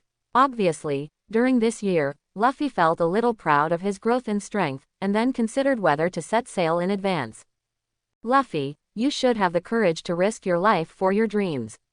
When you think it's right, then set sail, ha ha ha," Finn said, and at the same time encouraged himself. The sky was clear, the breeze was blowing, and on the coast, life is bound to be separated. Finn, who was more than 4 meters tall, and Luffy, who was less than 2 meters tall, stood side by side facing the sea. "Luffy, next time we meet, I look forward to your strength surprising me. Don't let me beat you easily," Finn joked. "No, I'm the man who wants to be the Pirate King. Finn, I will defeat you next time we meet," Luffy retorted without hesitation. Finally heard the classic line in the anime, "I'm the man who wants to be the Pirate King," Finn also became playful. "Ha ha ha, Luffy, if you want to defeat me, you have to practice for more than 10 years, but since you are my little brother, I will be merciful and agree to let you use my name on the sea." Finn couldn't help laughing. "No, I want to find my companions, form my own pirate group, and defeat you and recruit you, Finn, you just wait for me," Luffy said unconvinced. "Ha ha ha, then let me wait and see, don't make me wait too long," Finn said with a slight smile. Without waiting for Luffy's response, Finn instantly used the instant step and appeared on the sea, standing upright on the sea. Then, in Luffy's surprised eyes, he walked quickly into the depths of the sea at a speed of 10 feet per step, and disappeared on the sea level in a short while. That's right, Finn has mastered the skills of walking on the sea. In fact, many strong people in this world can walk on the sea, just like Brook in the original anime, a skeleton can run on the sea. During this year, Finn, through the practice of the Shenwu body, allowed the chi generated by the body to be combined with the armed color to entangle, not only forming a flame cloud, but also quickly forming a support under his feet. Due to the contact with the sea surface, the speed of assimilation of chi is very fast. This support surface has been disappearing and building in a cycle, which consumes a lot of physical strength. For non-physical strong people, it is difficult to bear such physical consumption, but for Finn now, it is not a problem at all. The purpose of Finn's voyage this time is to visit famous people, ask the East China Sea, and with the attitude of a seeker, gather the ideas of hundreds of schools, and build an invincible foundation. He will take the mentality of an apprentice, step by step, and quietly walk out his own way. However, Finn obviously underestimated the difficulty of moving forward in the sea. After traveling in the sea for a week, he finally realized what it means to be a drop in the ocean. Finally, I know that the sea chart is just one of the things in the sea. Conditions, in order to move forward correctly in the sea, requires a wealth of meteorological and geographical knowledge. These are completely unknown to Finn. The sea is vast and boundless, and it is difficult to accurately locate the direction without reference, which led to Finn's embarrassing situation on the sea at this time and lost his direction. This cannot be entirely blamed on Finn. His experience basically comes from animation, and the scenes of rapid switching of locations give people a feeling that the world is very small. Now I find that this scene switching is completely across the distance of several countries in reality, which is far away.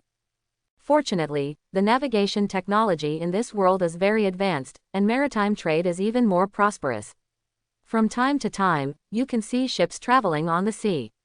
Finn decided to give up the unrealistic idea of reaching his destination by himself, and decided to wait in place and prepare to take a ride on a favorable boat. Brother Finn, why can you walk on the sea? Yes, why do I sink on the sea?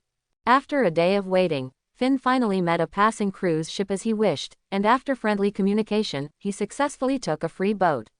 However, Finn's unique sea walk made the children on the cruise ship have stars in their eyes, very curious, and dropped their jaws. At this time, Finn was surrounded by a group of children, chattering, and Finn was also overwhelmed. Finn said perfunctorily, "This is very simple, you can learn it when you grow up, ha ha ha." Liar, you are lying, then why can't the adults on the ship do it? Obviously, after feeling that Finn is easy to get along with, the curiosity of these children was opened, and they surrounded Finn and asked questions, one by one. Curious babies. However, at this time, the captain of the escort on the ship was worried that these children would affect Finn and there would be accidents, so he took the initiative to come to help Finn. For ships that can provide sea travel services, armed forces are indispensable, and the captain of the escort is also a well-informed existence. Obviously, he has never seen anyone who can walk freely on the sea, but it does not prevent him from knowing that it is against common sense. Obviously, only extremely powerful beings can do it. The captain, who had the same idea, had already reported Finn's situation to the boss far away at the company headquarters. He obviously had no idea of how powerful Finn was. He only knew that he was powerful, but he didn't know how powerful he really was. But that was enough. To be on the safe side, he still reported it. The bosses were also curious about Finn's ability to walk freely on the sea, shirtless, with heat around his body, and a dark ribbon on his body. After carefully checking Finn's photo, they found that he was a completely unfamiliar face and didn't look like a known strong man on the sea. This ribbon seems a little familiar. I remember it, it's a bit like the flame cloud produced by the awakening of the animal-type devil fruit.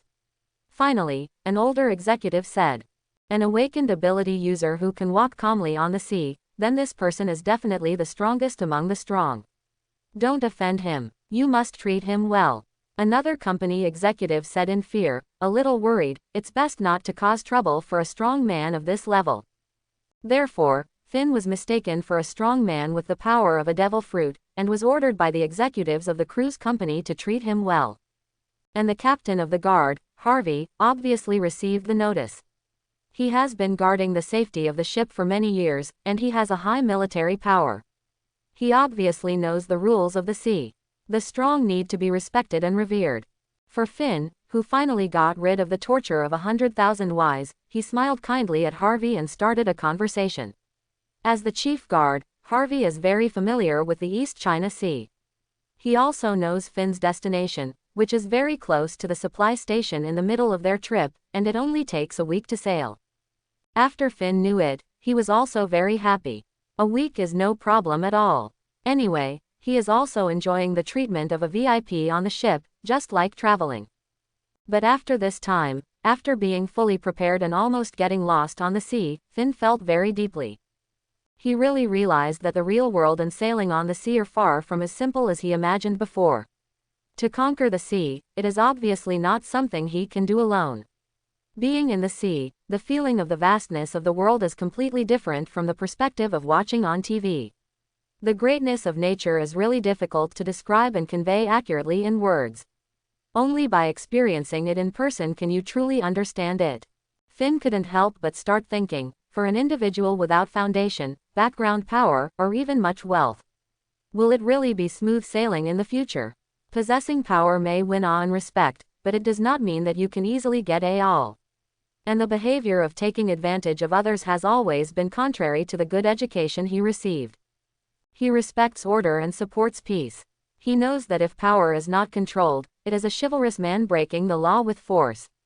If the strong can plunder at will by force, then who has the motivation to create wealth? Wouldn't it become a barbaric society? Moreover, this world is not anarchic, but is ruled by the world government. 800 years of rule rely on force. Thinking of this, Finn was annoyed.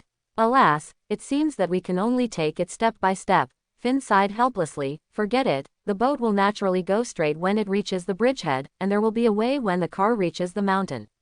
A living person can still be suffocated to death by urine. The plan remains unchanged, and the strength will be improved first. In fact, Finn has calculated what to do in the future. Finn has also thought about being a pirate hunter, but he knows that the cause and effect of human life is too big, not just a simple number, and he is unwilling to easily get involved in this cause and effect. Choosing such a side road is also likely to put oneself in a situation of confrontation with the pirate forces, which is not worth the loss. If it brings trouble to one's friends, it will inevitably make oneself feel guilty and affect the Tao heart. Therefore, this idea was rejected in time. As for becoming a pirate, Finn dare not even think about it now.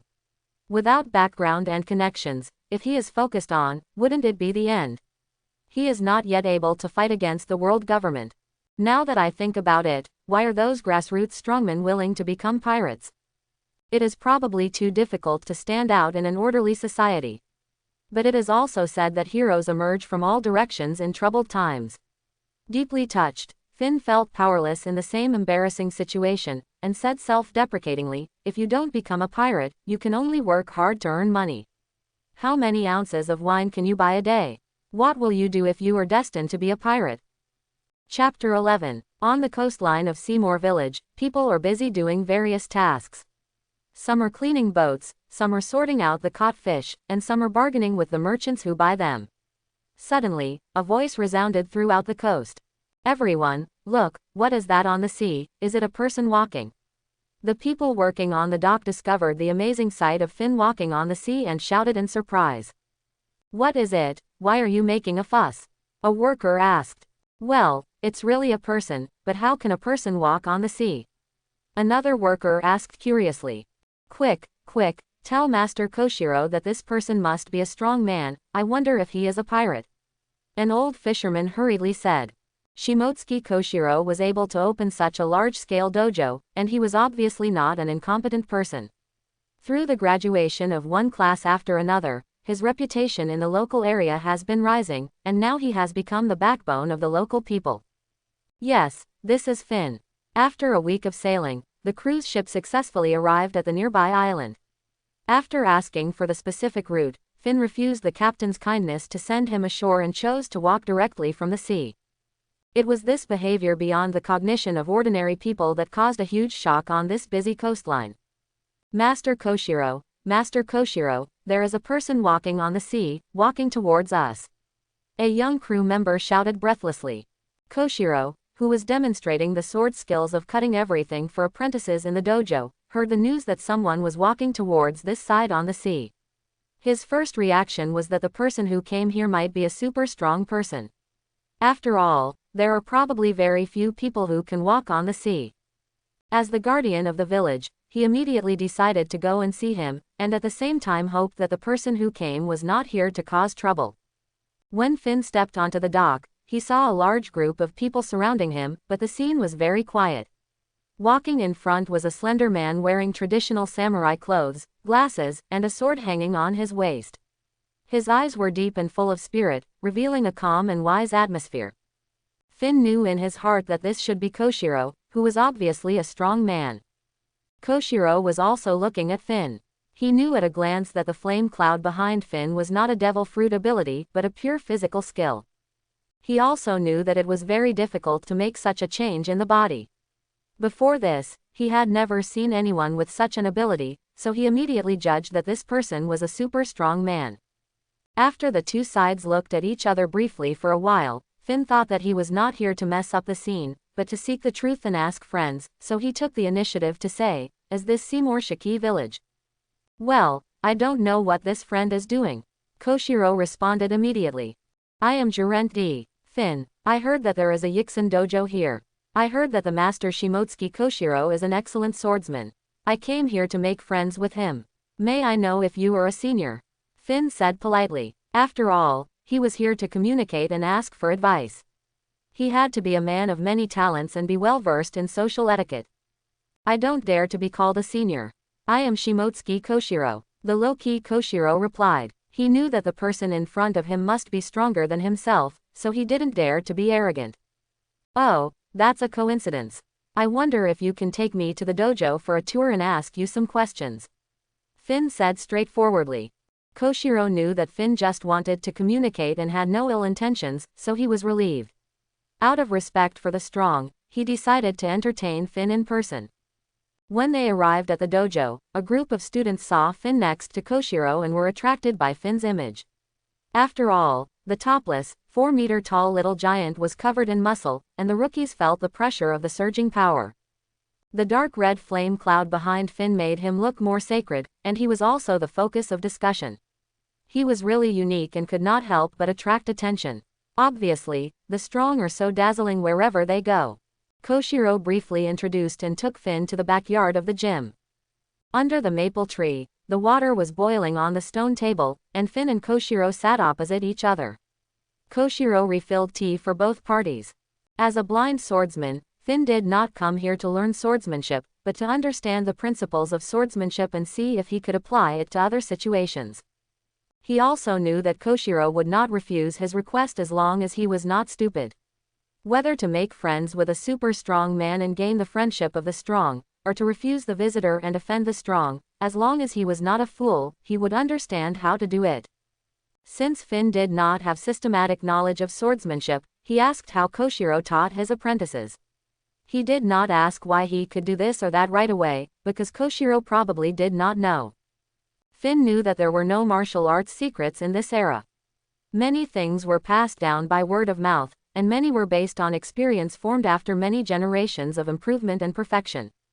They only knew that it was right to practice like this, and the definition of strong people in each level was also to reach a specific level. For example, those who could cut iron were sword masters, and those who could use flying slashes were great sword masters. Koshiro also talked about the learning process of students, which usually involves accumulating strength first and then training sword moves. And Koshiro also demonstrated basic swordsmanship moves for Finn, including sword thrust, thrusting forward, with the force reaching the tip of the sword. Sword splitting, splitting from top to bottom, with the force reaching the sword body. Sword lifting, from bottom to top is called lifting, and the force reaches the front of the sword.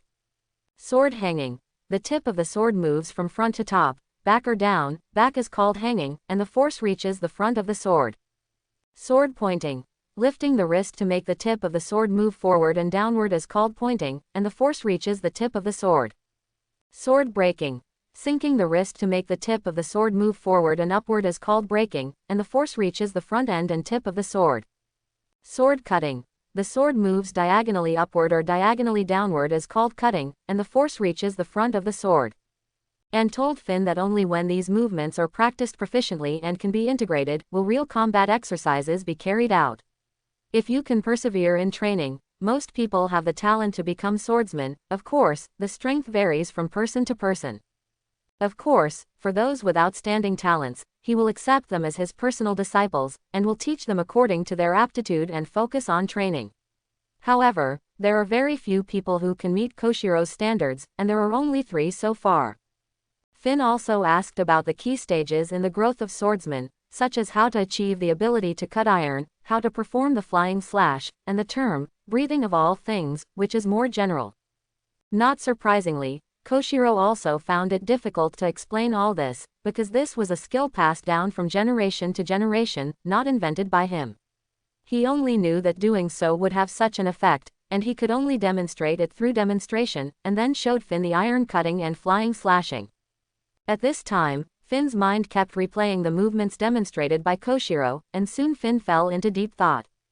Not long after, Finn gradually returned to normal.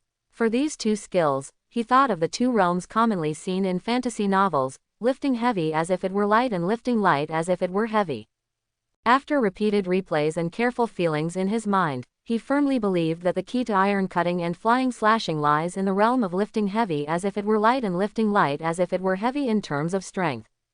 The skill of iron cutting requires lifting heavy as if it were light, concentrating the whole body's strength on one point, and focusing on the point of breaking the enemy. The principle of flying slash is to lift light as if it were heavy, slash the air with powerful force, compress the air, and transmit power. This may sound simple, but it is extremely difficult to master the mystery, and it can only be understood by heart, which is difficult to express in words.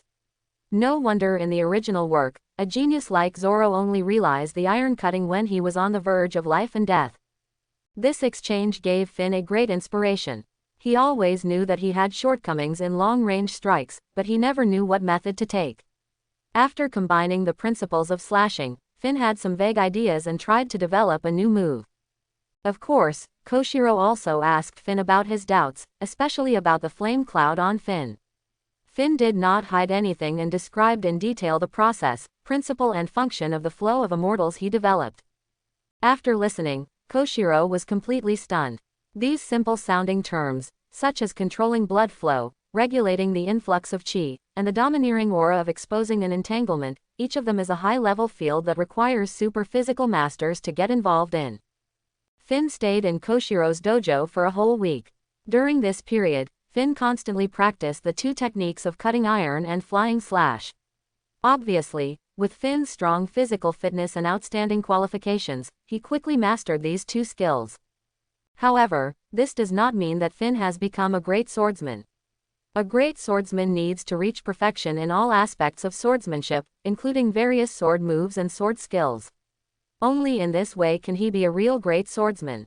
Koshiro was surprised by Finn's amazing physical strength. Every time Finn showed his skills, he showed them all without reservation, which made Koshiro gradually let down his guard. Especially when he learned that Finn was only 18 years old and had learned it by himself, he was even more shocked and soon became friends with Finn. However, Finn vaguely felt that he could develop a new move suitable for himself. Therefore, he said goodbye to Koshiro and chose to practice alone in the nearby mountains. Although Isshin Dojo is also an option, Finn is still a little embarrassed to eat and drink for free for a long time. After all, he is not so thick-skinned. Time passed quickly, and nearly a year passed.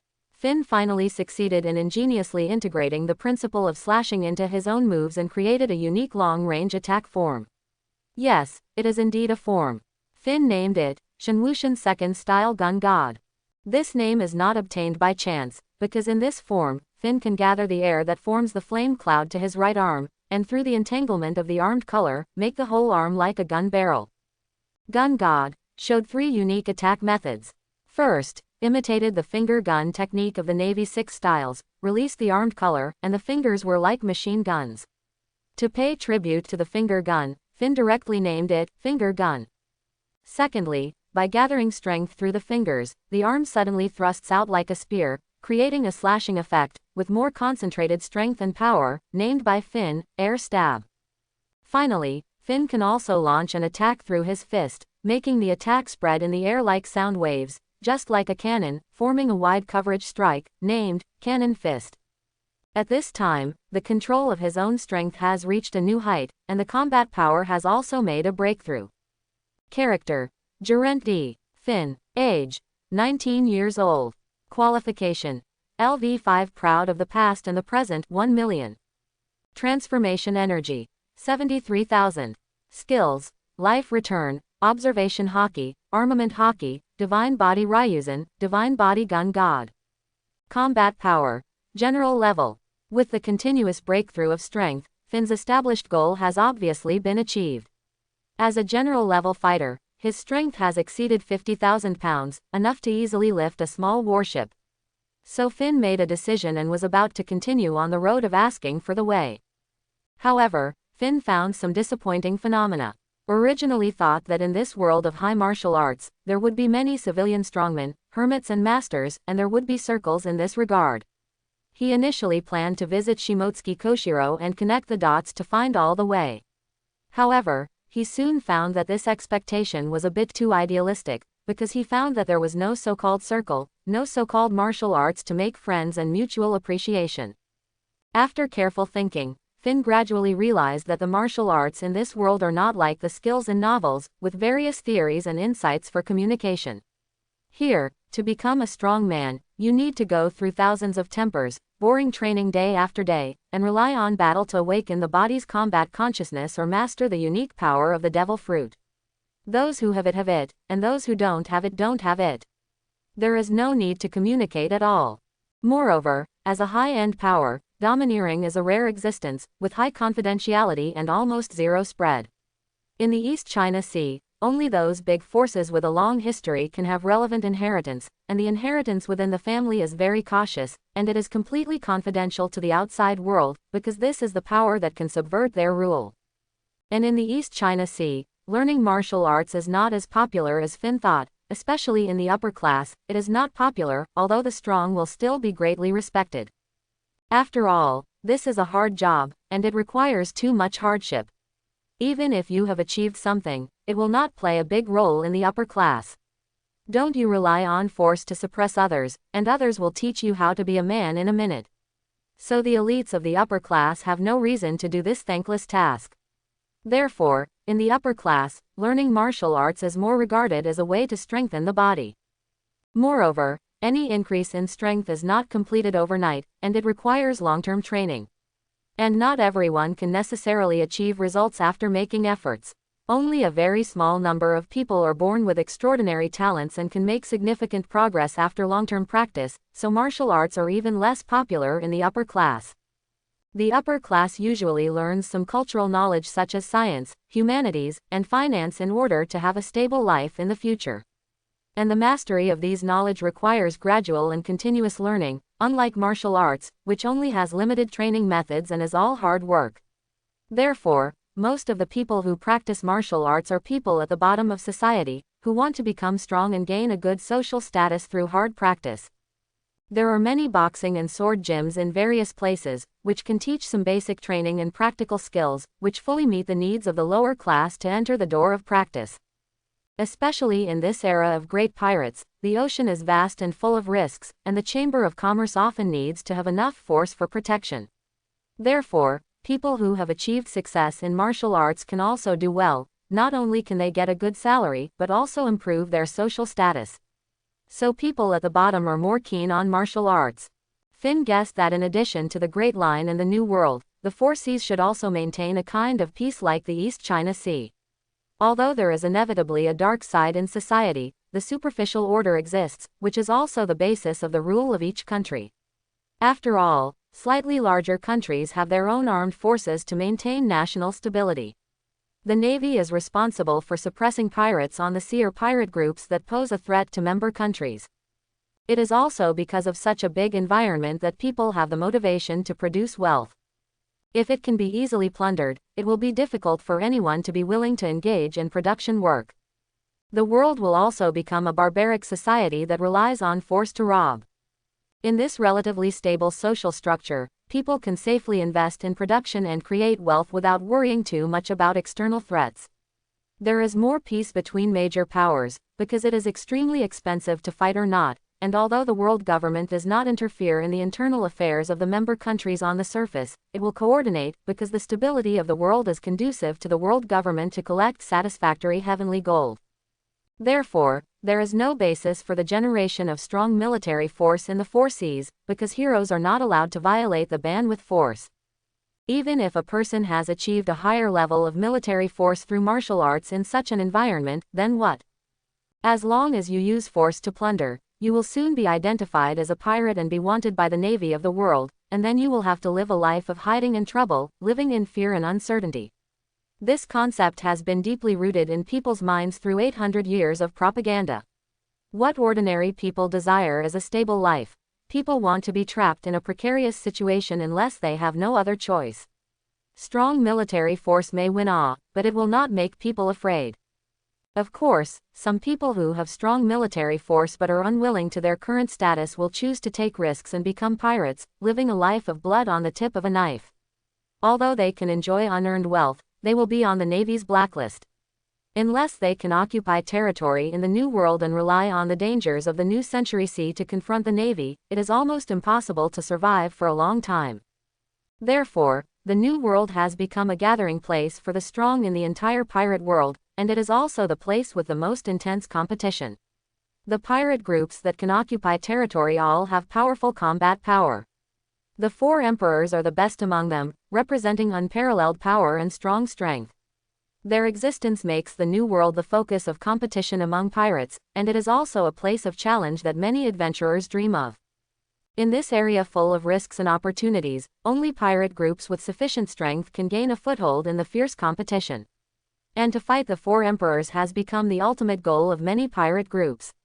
This competition is not only a contest of strength, but also a struggle for power and glory. After thinking this through, Finn said goodbye to Koshiro and chose to leave. Since the plan to visit the strong to communicate has failed, Finn decided to start from the arena to see if he can make himself go further through actual combat. In half a year, Finn traveled to large arenas in various countries in the East China Sea, met countless opponents, and won countless victories, all from martial arts masters from various countries. However, the facts proved that Finn's conjecture was correct. There was no environment in the four seas to produce strong people. He only used 30% of his strength to crush all the way. Such performance made Finn famous. His young face formed a sharp contrast with his extraordinary strength, which attracted the attention and admiration of countless people. Many people lamented that he was the reincarnation of the martial saint. Slowly, the name of the martial saint Finn of the East China Sea spread like wildfire and was often seen on the front pages of various newspapers. Finn's reputation spread quickly in the martial arts circle of Donghai.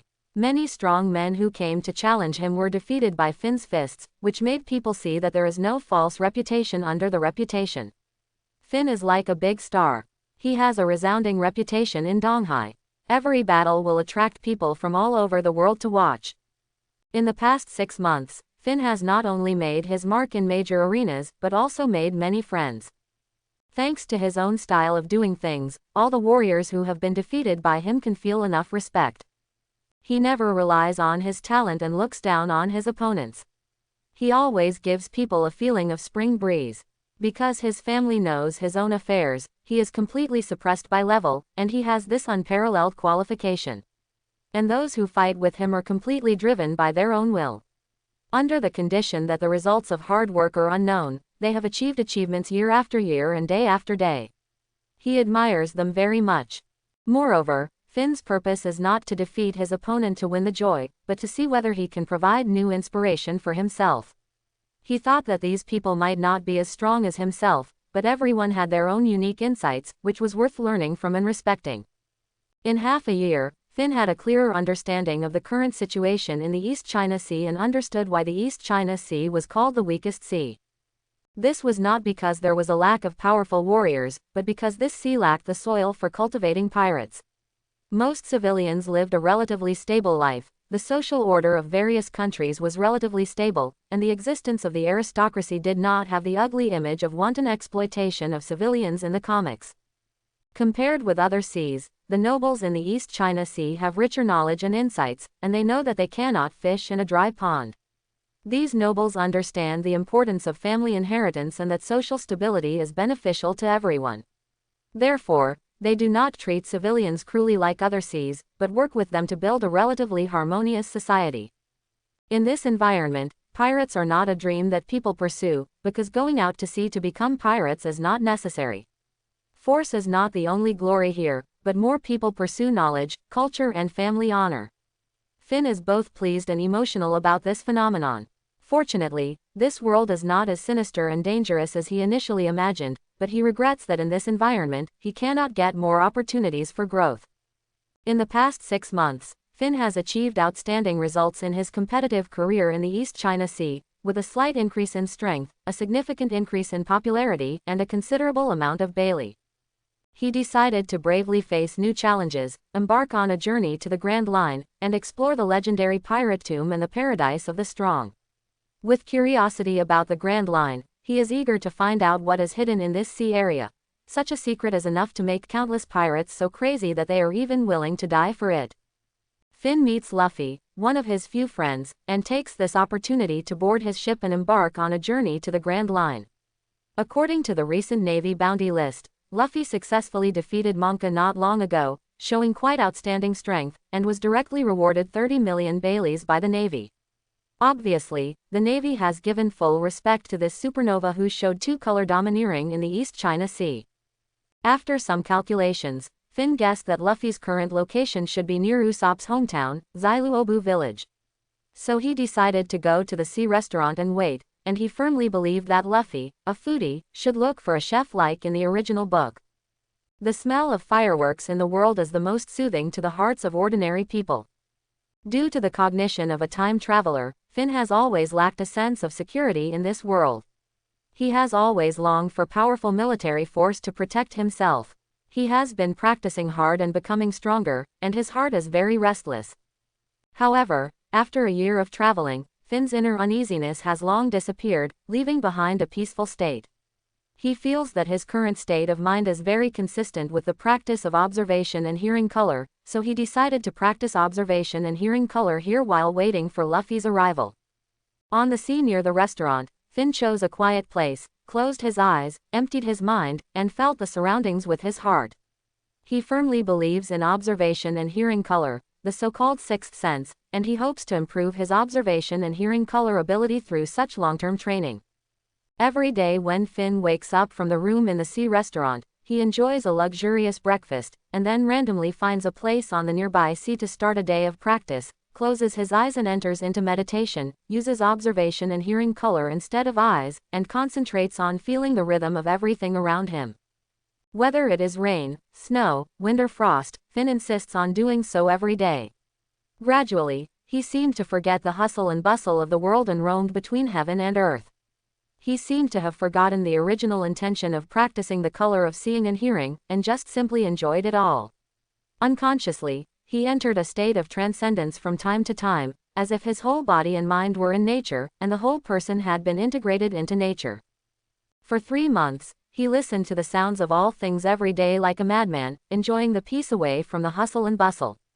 Of course, Finn's mysterious behavior caused widespread discussion in the sea restaurant. As a celebrity in the arena and the East China Sea, he already has the name of a martial saint, and this strange and detached behavior has aroused people's curiosity. However, in response to these curious inquiries, Finn just smiled and responded, "Listen to the sea." This detached attitude has become a promotional card for the sea restaurant, attracting a large number of people who come here to admire it. Of course, there are also some people who want to challenge Finn, but when they see Finn standing on the sea, this behavior beyond common sense, they all choose to give up, obviously realizing that Finn's strength is not something they can match. Finn always maintains a very high level of style, as if he has transcended the trivialities of the world. Some people even thought this scene was very rare, and quietly painted this extraordinary scene, naming it, Martial Saint Enlightenment Picture, which immediately aroused the strong interest of some collectors, and they expressed their willingness to buy it at a high price. This unknown painter became famous because of this. As a result, the restaurant has become a popular place for people to check in, and there is an endless stream of people who want to see the style of the martial saint. Finn's existence has made this restaurant famous. Of course, as Finn's reputation grows, it has undoubtedly attracted the attention of the Navy. Especially for an extremely special person like him, with strength far beyond his age, it even caused a heated discussion among the senior officials of the Navy headquarters. In the headquarters meeting, the 3 admirals and several vice admirals who were not on a mission looked at the photos of Finn listening attentively to the sea in Zongguo's hand, and their expressions became solemn. This young man can stand on the sea with flames surrounding him, and no ordinary person can have any of them. Walking on the sea requires superb physical skills, and the flame cloud is either the ability of the awakened animal fruit or a very powerful physical skill. Neither of them seems simple, and it is a sign of a strong man. However, everyone tends to believe that it is the ability of the awakened fruit, because if it is really a physical skill, no one present can do more than one hand. And to maintain this state for a long time, everyone can't help but look at Mr. Garp, because only he can do it. But Garp is obviously the most relaxed, grabbing a handful of donuts from time to time and chewing them, which is extremely conspicuous among the crowd. Sengoku obviously has no idea. Looking at Garp, he ate all his donuts, and said loudly, "Garp, you fool, you ate all mine again. Tell me how our Navy should treat such a person." Garp responded with a cynical smile. "Ha ha ha, Sengoku, don't be stingy. I know something about Brother Finn." This remark aroused the interest of everyone present. Brother Finn, this little guy is very talented. He was very powerful 2 years ago. He was probably only 17 years old at that time, but he was able to fight back against me. Of course, I didn't use my full strength. From the current photos, he is obviously even stronger. From the feedback information analysis, he is obviously practicing observation hockey, and it seems that he is listening to the voice of all things. I just don't know if he succeeded. As for the armament hockey, it is even more powerful. 2 years ago, he had already mastered the advanced application, that is, Ryuzakura. Another thing, for his flame cloud, I am more inclined to think that it is physical skills, ha ha ha. After Garp finished speaking, he smiled and looked at the people around him who were confused. It's incredible, then this Finn is only 19 years old now. According to Vice Admiral Garp's analysis, he is probably at the level of a general now. Vice Admiral Ghost Spider said in surprise. As a physical skills expert, he has mastered the advanced application of life return. He also has some understanding of Finn's current state, but he also understands that it is very difficult, at least his strength is not enough to support himself to maintain this form for a long time. Although everyone finds it unbelievable, they know Ghost Spider very well, and obviously don't think he is talking nonsense, so they can only accept this fact. Then how should we treat such a person? Zongguo was also confused, because Finn's background was blank and his own strength was extremely strong, which made him feel difficult to control. Ha ha ha, we are the Navy, there are many strong people on the sea, can't we accommodate one more person? Besides, he is not a pirate, what is there to worry about? Garp laughed. His calm attitude made everyone sober up and re-examine the issue. They don't need to pay too much attention to the strong who are not pirates, they just need to give due respect.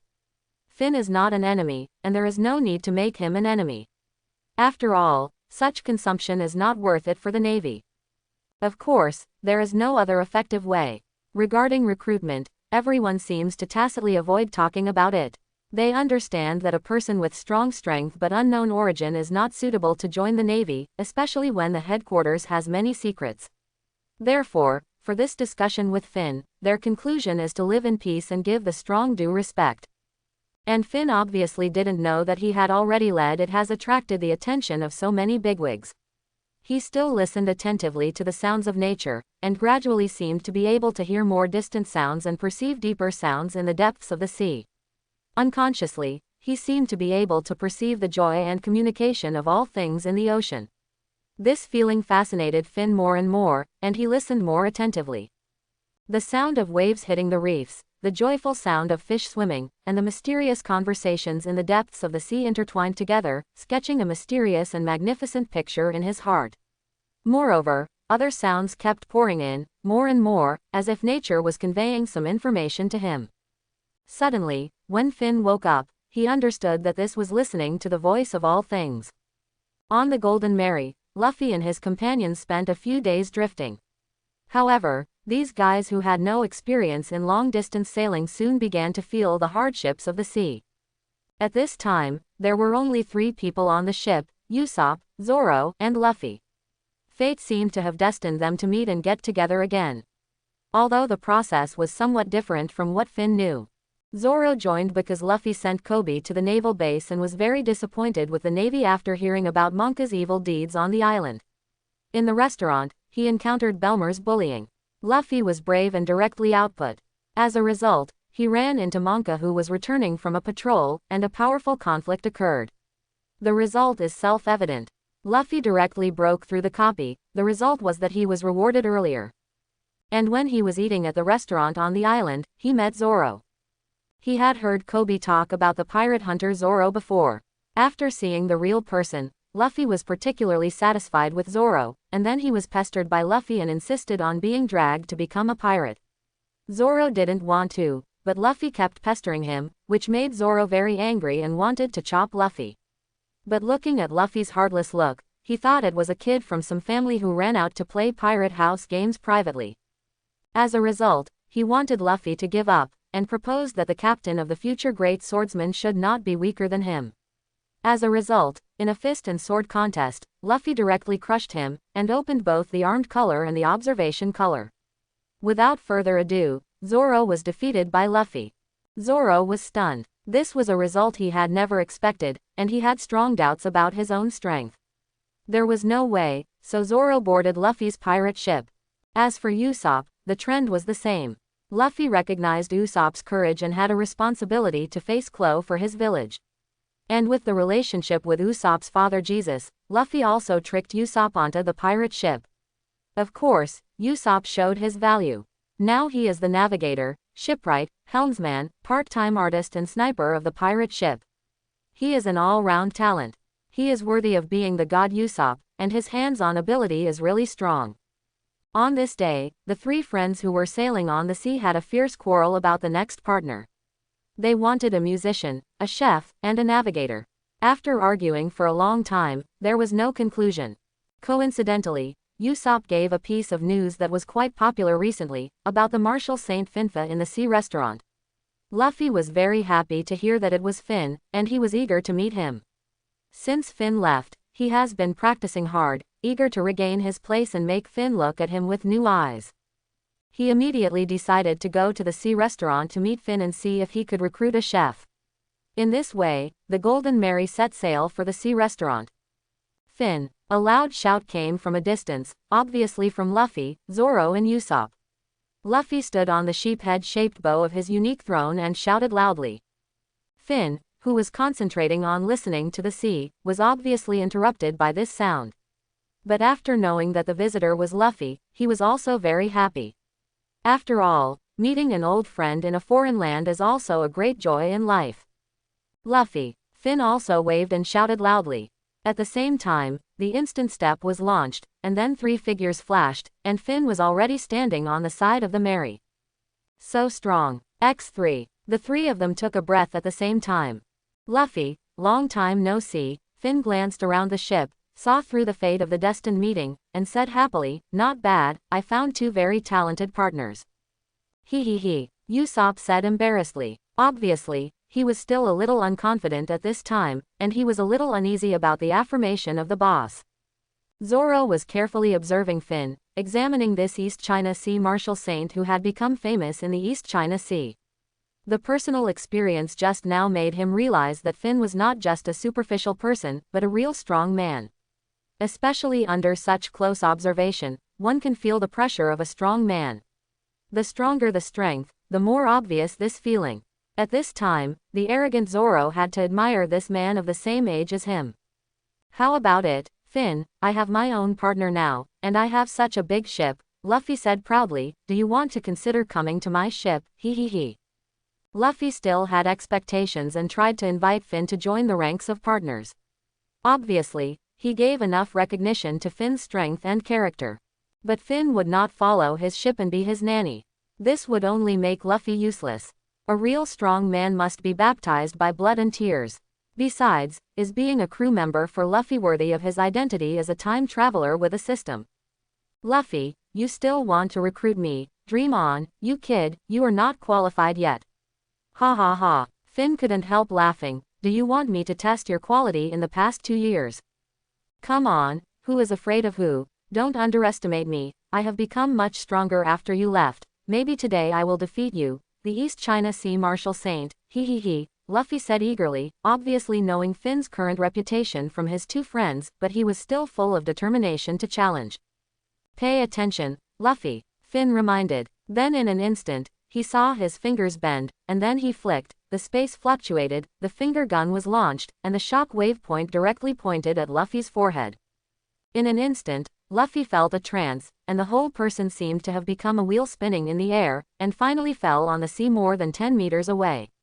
However, since Finn did not use his haki, Luffy did not suffer any substantial damage, but was hit by a huge force and felt a little dizzy.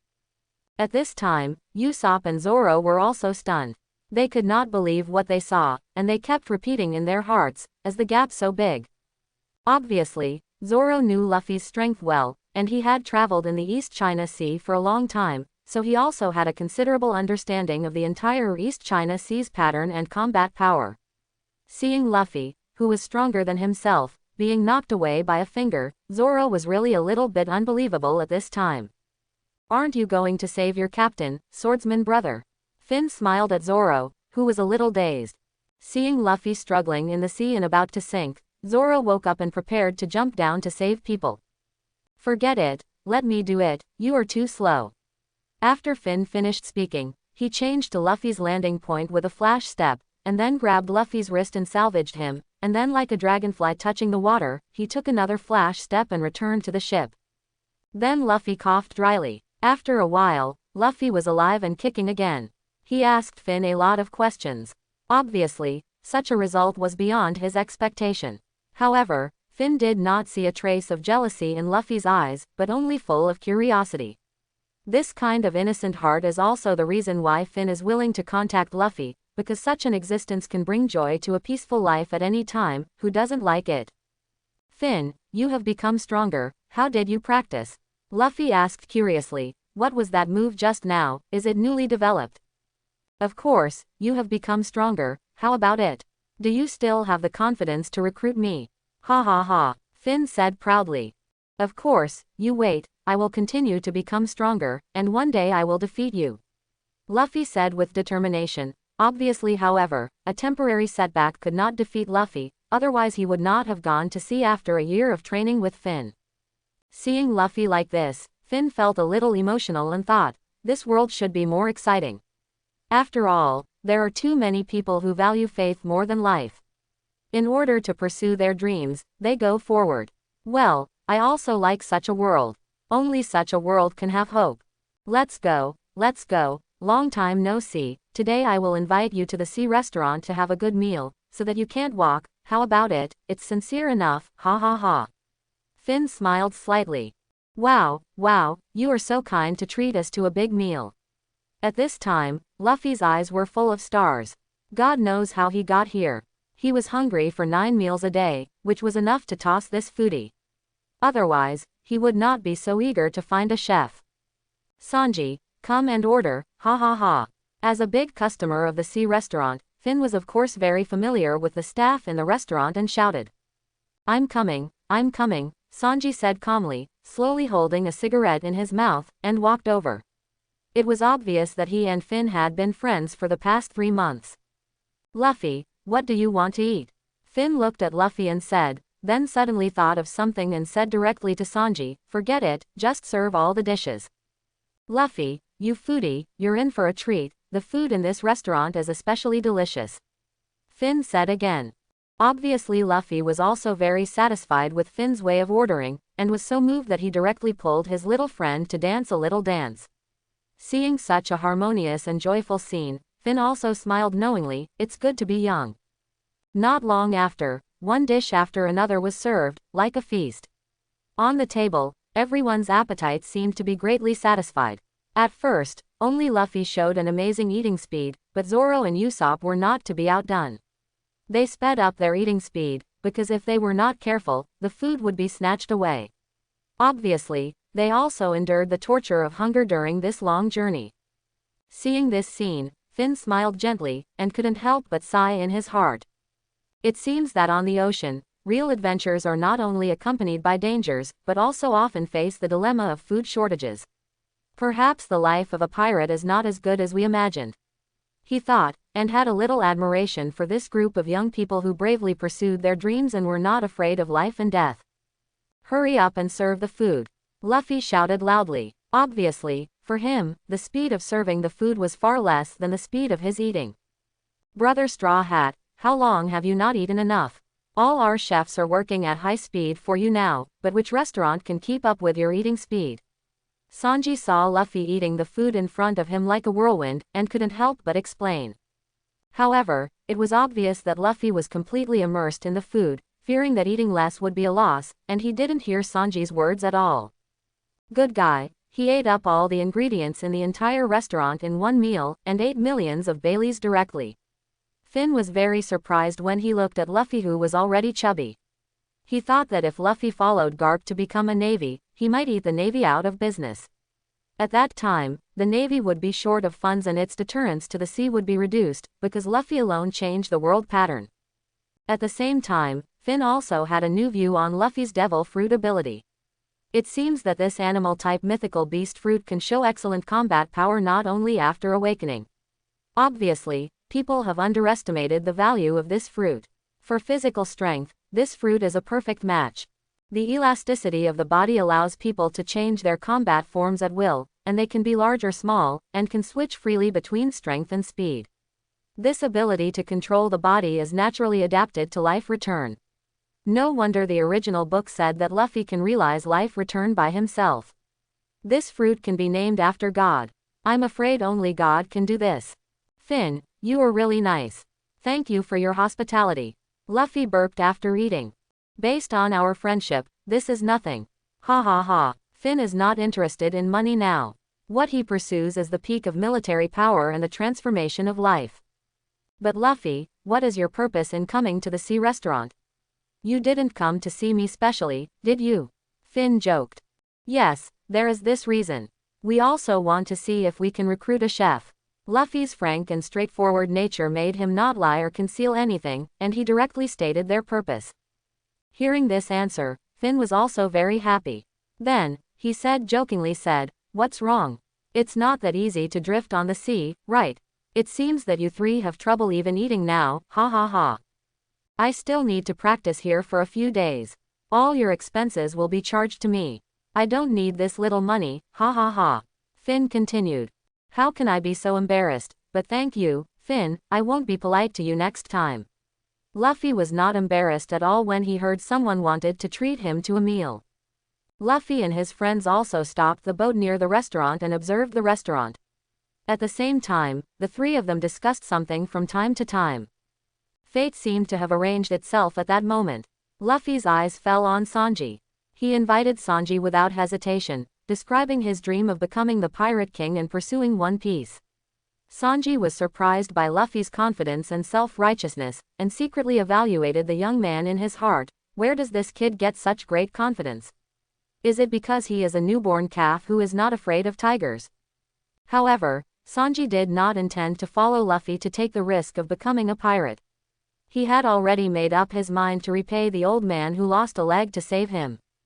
Originally, Finn hoped that Luffy could stay here for a few more days, maybe he could meet Hawkeye, the world's #1 swordsman. Finn was also a little looking forward to it, so he suggested that Luffy stay here for a while to see if he could impress Sanji. Next, Luffy seemed to have regarded Sanji as a future partner. They took turns to find Sanji and tried to persuade him to join. In fact, Luffy was not a fool. He knew clearly that the possibility of finding a suitable chef like Sanji in a short time was very small. After all, being a chef is a relatively stable profession, and there is no need to risk life and death to become a pirate. Therefore, Luffy decided to stay here for a week and leave other things to fate. After all, he is looking for like-minded companions who need to have a common dream. Sanji, are you really not going to go on an adventure with this kid? Young people should be more passionate. I think this kid is good, Redfoot Zeph asked curiously. After all, Luffy invited Sanji to go with him for several consecutive days. He couldn't be unaware of this. He raised Sanji for so many years and had a family-like relationship. He didn't want Sanji to stay in the sea restaurant with guilt. He believed that young people need to have their own dreams and go to the sea to experience and grow. Hearing the old man's words, Sanji also fell into deep thought and recalled his past. When he was young, he was abandoned as a waste because he could not awaken his bloodline factor. His father and brothers looked down on him and even imprisoned and tortured him. Since he was a child, he had the dream of escaping from the cage and going on an adventure on the sea. In this way, Sanji was absent-minded every day, and I don't know what he was thinking about. His face was a little heavy. At this time, there was a quarrel in the restaurant. It turned out that after the Creek pirates failed to break into the Grand Line, they were eager to obtain the navigation log in the hands of Redfoot Zeph in order to attack the Grand Line again and compete for One Piece. However, Redfoot Zeph did not give in, which led to a conflict between the two sides and many chefs were injured. Luffy was thinking about how to persuade Sanji to join their adventure team, but was suddenly attracted by the movement in the restaurant. It turned out that many pirates were making trouble, which was obviously a great opportunity to show force. Hey, do you pirates want to make trouble? Luffy looked at Creek coldly and questioned. Boy, who are you? You dare to meddle in other people's business. If you don't want to die, get out of here, Creek said disdainfully. However, a smart member of the Creek pirates recognized the Straw Hat Luffy who had just been offered a reward of 30 million berries. He shouted in a trembling voice, Boss, this is Straw Hat Luffy who just received a bounty of 30 million. What, your bounty is higher than mine, how is that possible? Creek looked unconvinced and full of anger. Hey, you timid guys, you don't even dare to take your own adventures, and you have to follow other people's routes, it's really shameful. And don't make trouble here, otherwise I won't be lenient, Luffy warned seriously. You kid, dare to look down on us, Creek said angrily, I am the pirate Taidu Creek. Then Creek attacked directly, firing at full power, using the machine gun on the armor to fire fiercely. However, because Luffy has the ability of the rubber fruit, he is not afraid of gun attacks at all. This conflict has escalated into a battle between pirate groups. Luffy said nothing, directly launched the armed color defense, and the rubber machine gun output quickly beat Creek without any ability to fight back. Creek sensed the bad situation and immediately asked Akin to cover the retreat while he hid back on his ship and ordered his men to attack. However, he did not care about the life and death of the crew and fired fanatically. This cruel behavior towards his companions angered Luffy. He did not hesitate to unfold the rubber battle axe to disperse the enemies, and finally released the rubber rocket launcher, blowing Creek to the sea thousands of meters away, and his life and death were unknown. The pirates on the ship were frightened by Luffy's power. They had already experienced Hawkeye's pursuit, and now they had lost their will to fight. Luffy looked at the group of dumbfounded pirate soldiers who had no fighting spirit, and said coldly, This is my territory, everyone, be careful, don't think about making trouble. Now, get out of here. Obviously, Luffy did not show his willingness to fight against this group of ordinary people with low combat power. He adhered to the principle of not bullying the weak and refused to kill without reason. However, in real battles, Luffy always went all out. He firmly believed that only by going all out could he show the highest respect to his opponent. As an adventurer who chose the path of a pirate, he was always ready to face the challenge of life and death. He was unwilling to endanger his adventure because of his carelessness, and even more unwilling to put his companions in danger. At this moment, a huge slash swept across, passing through the center of the pirate ship just now, and instantly cut the entire ship in half. This sudden scene immediately attracted everyone's attention. On the sea surface, an unusually small boat emerged, with a lonely person sitting on it. This person was slender, with a cold face, a lone posture, and a huge sword behind him. It was Hawkeye Mihawk, who was chasing closely. At this time, Hawkeye's eyes were sharp, just like his sword, which made the weak unable to look directly at him, and the strong showed his spirit. A trace of solemnity appeared on Zeph's face.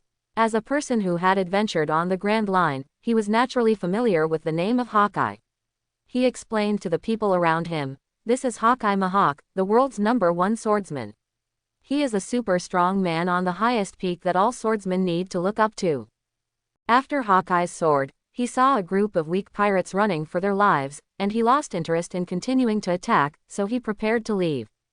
At this time, it was obvious that someone was restless. That was our Zorro. Out of the oath he made with his friends in childhood, he has been working hard to become the world's #1 swordsman. Seeing his ultimate goal that he had long dreamed of, Zorro did not hesitate to challenge the man who was known as the world's most powerful swordsman, eager to understand the gap between him and him. However, the huge gap in strength made the result a foregone conclusion.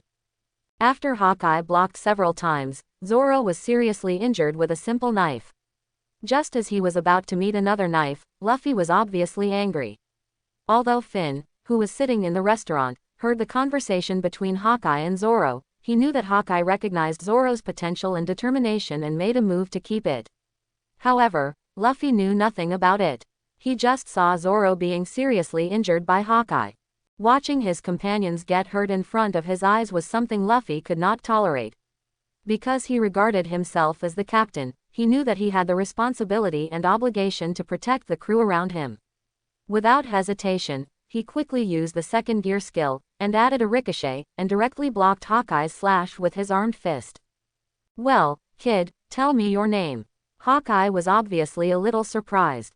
He didn't expect that there would be a young man stronger than Zorro in this weak East China Sea. When he saw the straw hat on Luffy's head, he felt very familiar. "Monkey D. Luffy, the man who will become the Pirate King," Luffy declared firmly, as if it was a matter of course. "You actually hurt my companion so badly, this is unforgivable." After hearing Luffy's last name, he couldn't help but think of Garp, thinking that Luffy must be related to Garp, and remembered that his good friend Shanks lost an arm in the East China Sea.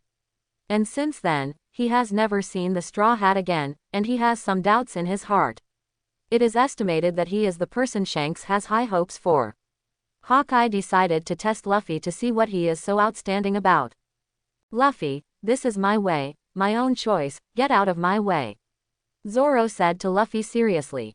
"Zorro, you are so badly injured, as your captain, I can't just ignore it," Luffy said, while punching Hawkeye directly and quickly.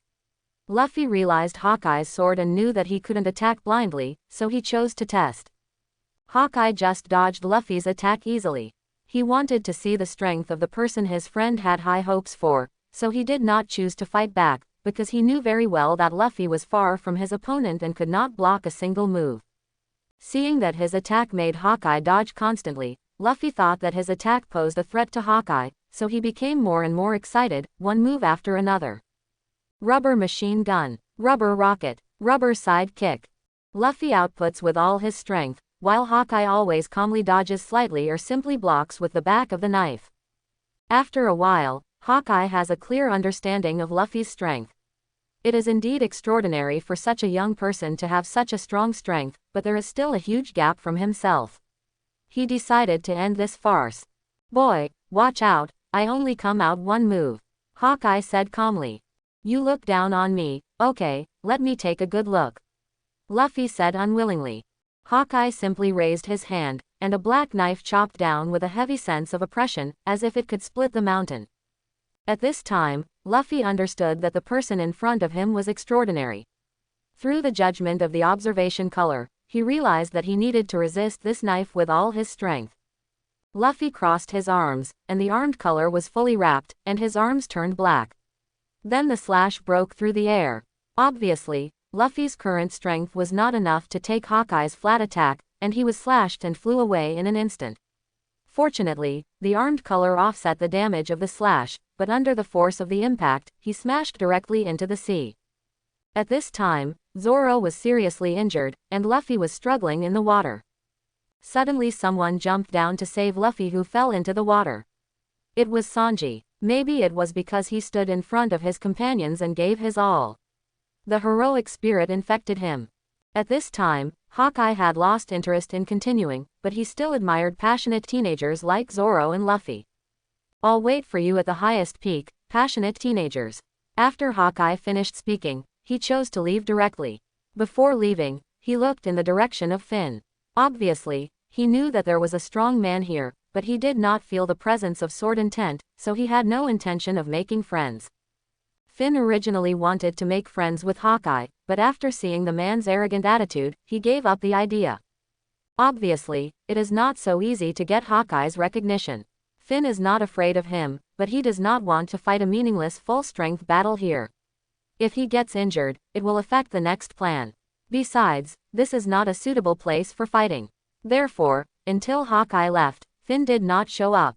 Zoro was seriously injured in the challenge to Hawkeye and had to recuperate in the restaurant at sea. In addition to taking care of Zoro, Usopp and Luffy also mingled with everyone in the restaurant.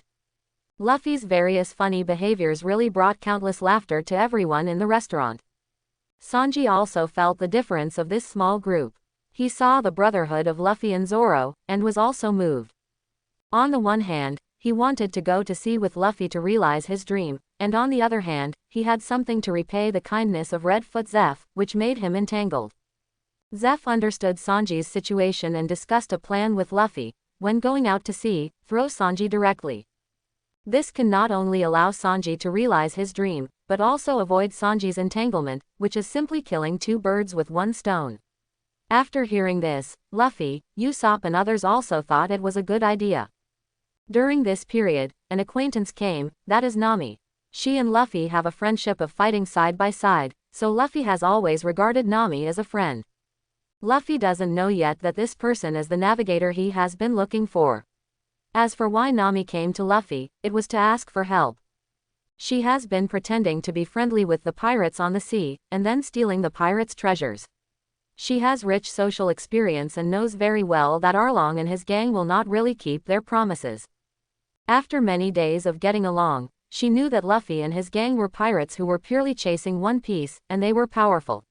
She also heard that Luffy and his gang defeated the Creek pirates in the sea restaurant. So she wanted to try to ask Luffy for help to help defeat Arlong and his gang and save her village. But she knew that this matter was extremely dangerous, and she didn't know how to start for a while. Luffy didn't know Nami's specific situation, but he had already regarded her as a friend and introduced her to Finn. After seeing this scene, Finn knew that the memories of the One Piece comics in his mind could no longer be used as a reference, and the cause and effect had undergone a huge evolution. Through the ability of observation Haki to listen to the voices of all things, Finn sensed Nami's exhaustion, helplessness, pain and sadness. He felt a touch of sympathy. A young girl had endured too much pain that she shouldn't have endured. She had been ruthlessly exploited by the Arlong pirates, and she had no choice but to deceive herself. Finn decided to do something to help this strong girl. "Ms. Nami, why does your heart tell me that you are so painful?" Finn asked knowingly, obviously for Luffy to hear. "Ah, what's going on?" Luffy asked in surprise. They were obviously laughing together, so he was also very curious about what was going on. Nami hesitated, obviously a little embarrassed to speak. "Ms. Nami, why don't you tell us? Maybe we can help you." Finn decided to help to the end, and asked with curiosity. "That's right, we are friends who have fought together." Luffy also hurriedly replied.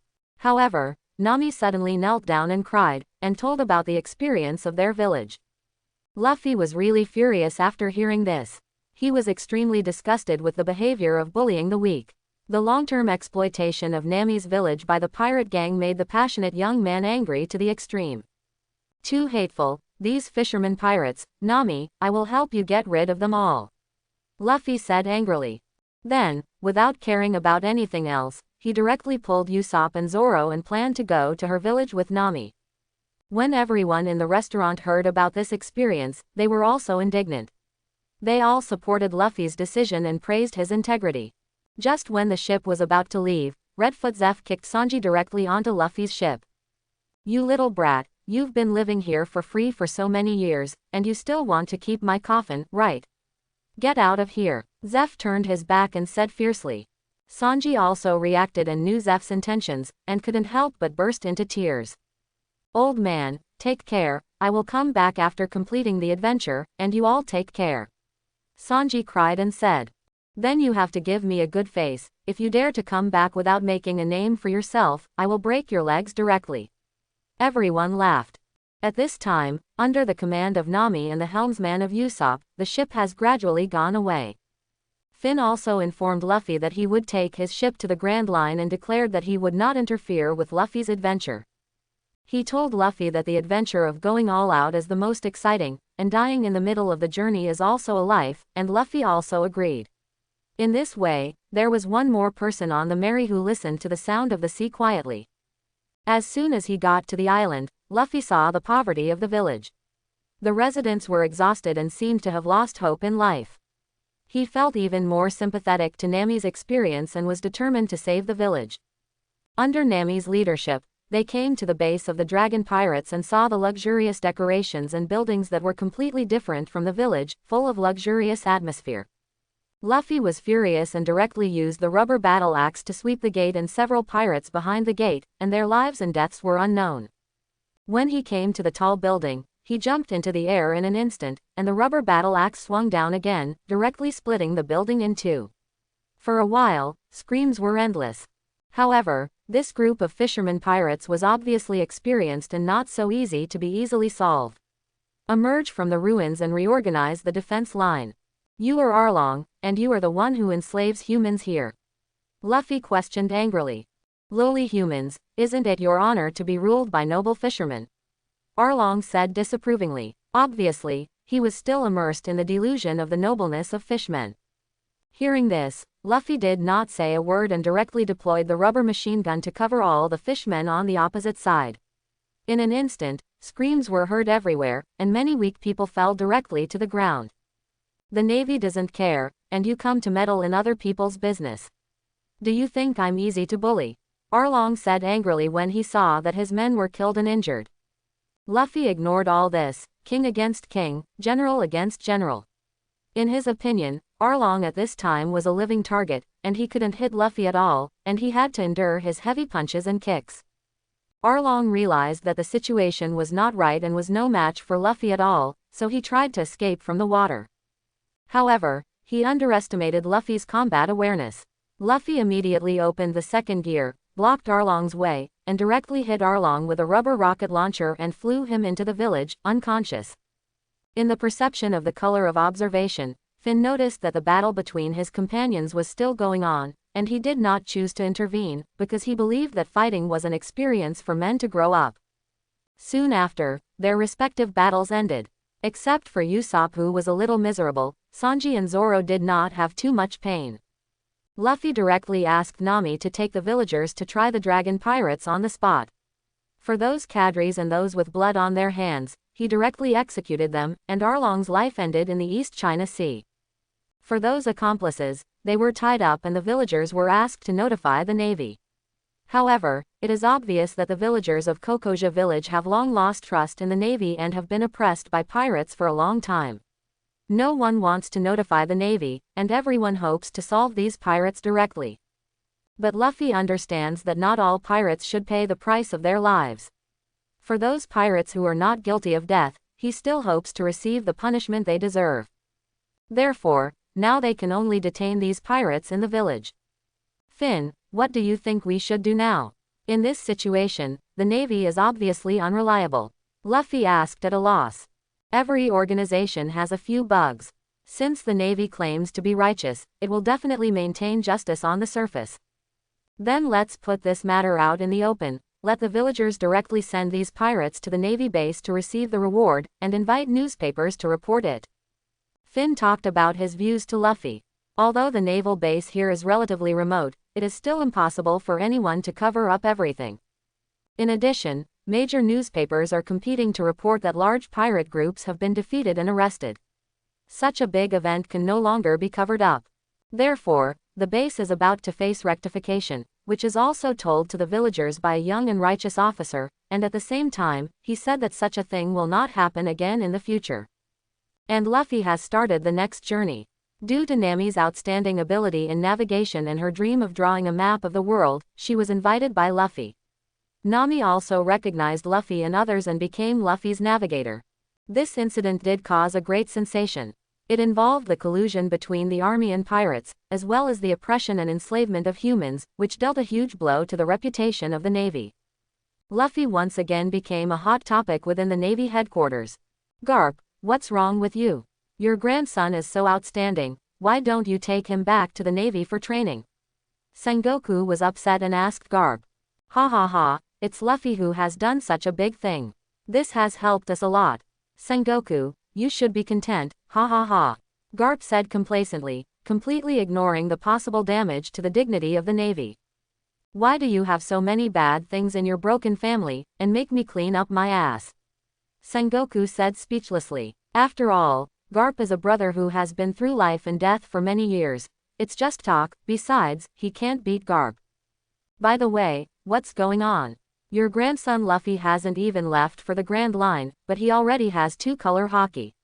You taught him privately? Zhang asked curiously. Obviously Luffy's strength was too conspicuous in the 4 seas. I taught him shit. I never cared about it. You know, I go back several times a year. I guess it was Brother Finn who taught him. Garp said angrily. Well, what's going on? Tell me about it. Obviously, Finn was involved, and Zhang became interested and asked.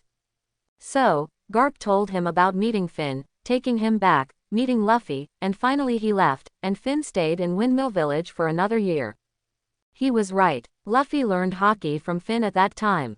Garp, you have to personally warn your grandson to behave himself and not cause any more trouble for me. Sengoku warned. Luffy, who was rushing to the Grand Line, didn't know at this time that his grandfather had once again invisibly withstood the huge pressure for him. With the addition of Nami, sailing on the sea suddenly became easier. This shows the importance of the navigator on the pirate ship. There may be no captain on the sea, but there must be no navigator. No wonder there is such a saying on the sea. The pirate group changes, but the navigator is always there. However, this kind of high-tech job is not easy for ordinary pirates to do, and it is a scarce resource on the sea.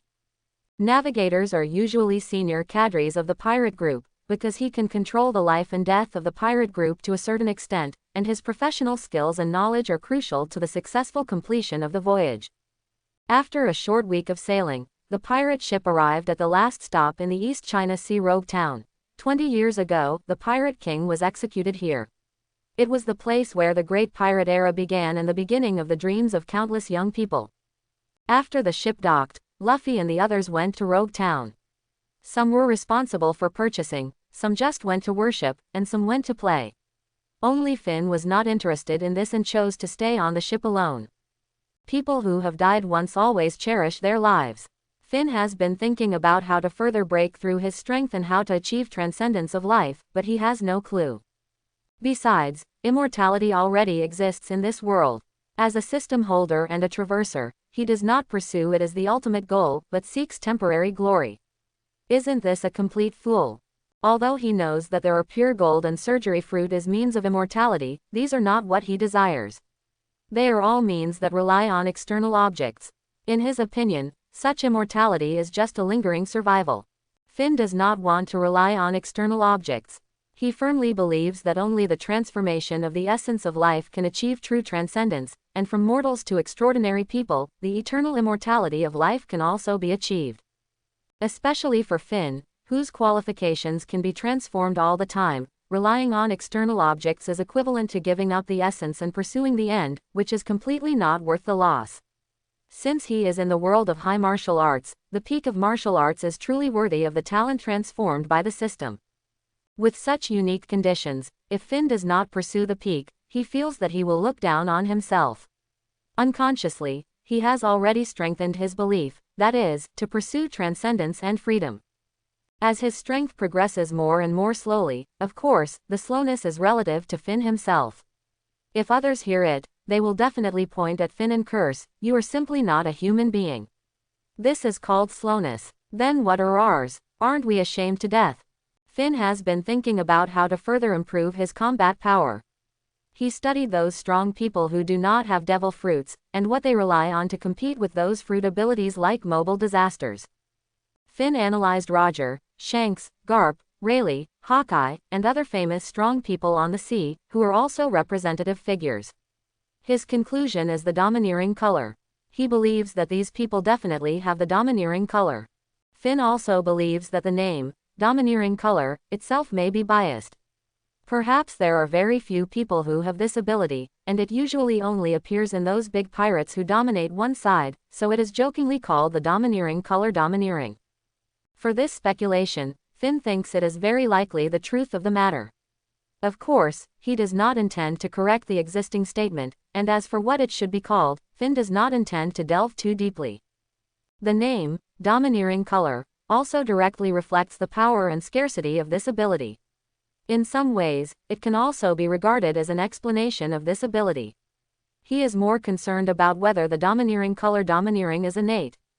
For the general perception of this world, it is believed that this ability belongs to the qualification of the king and is recognized by destiny.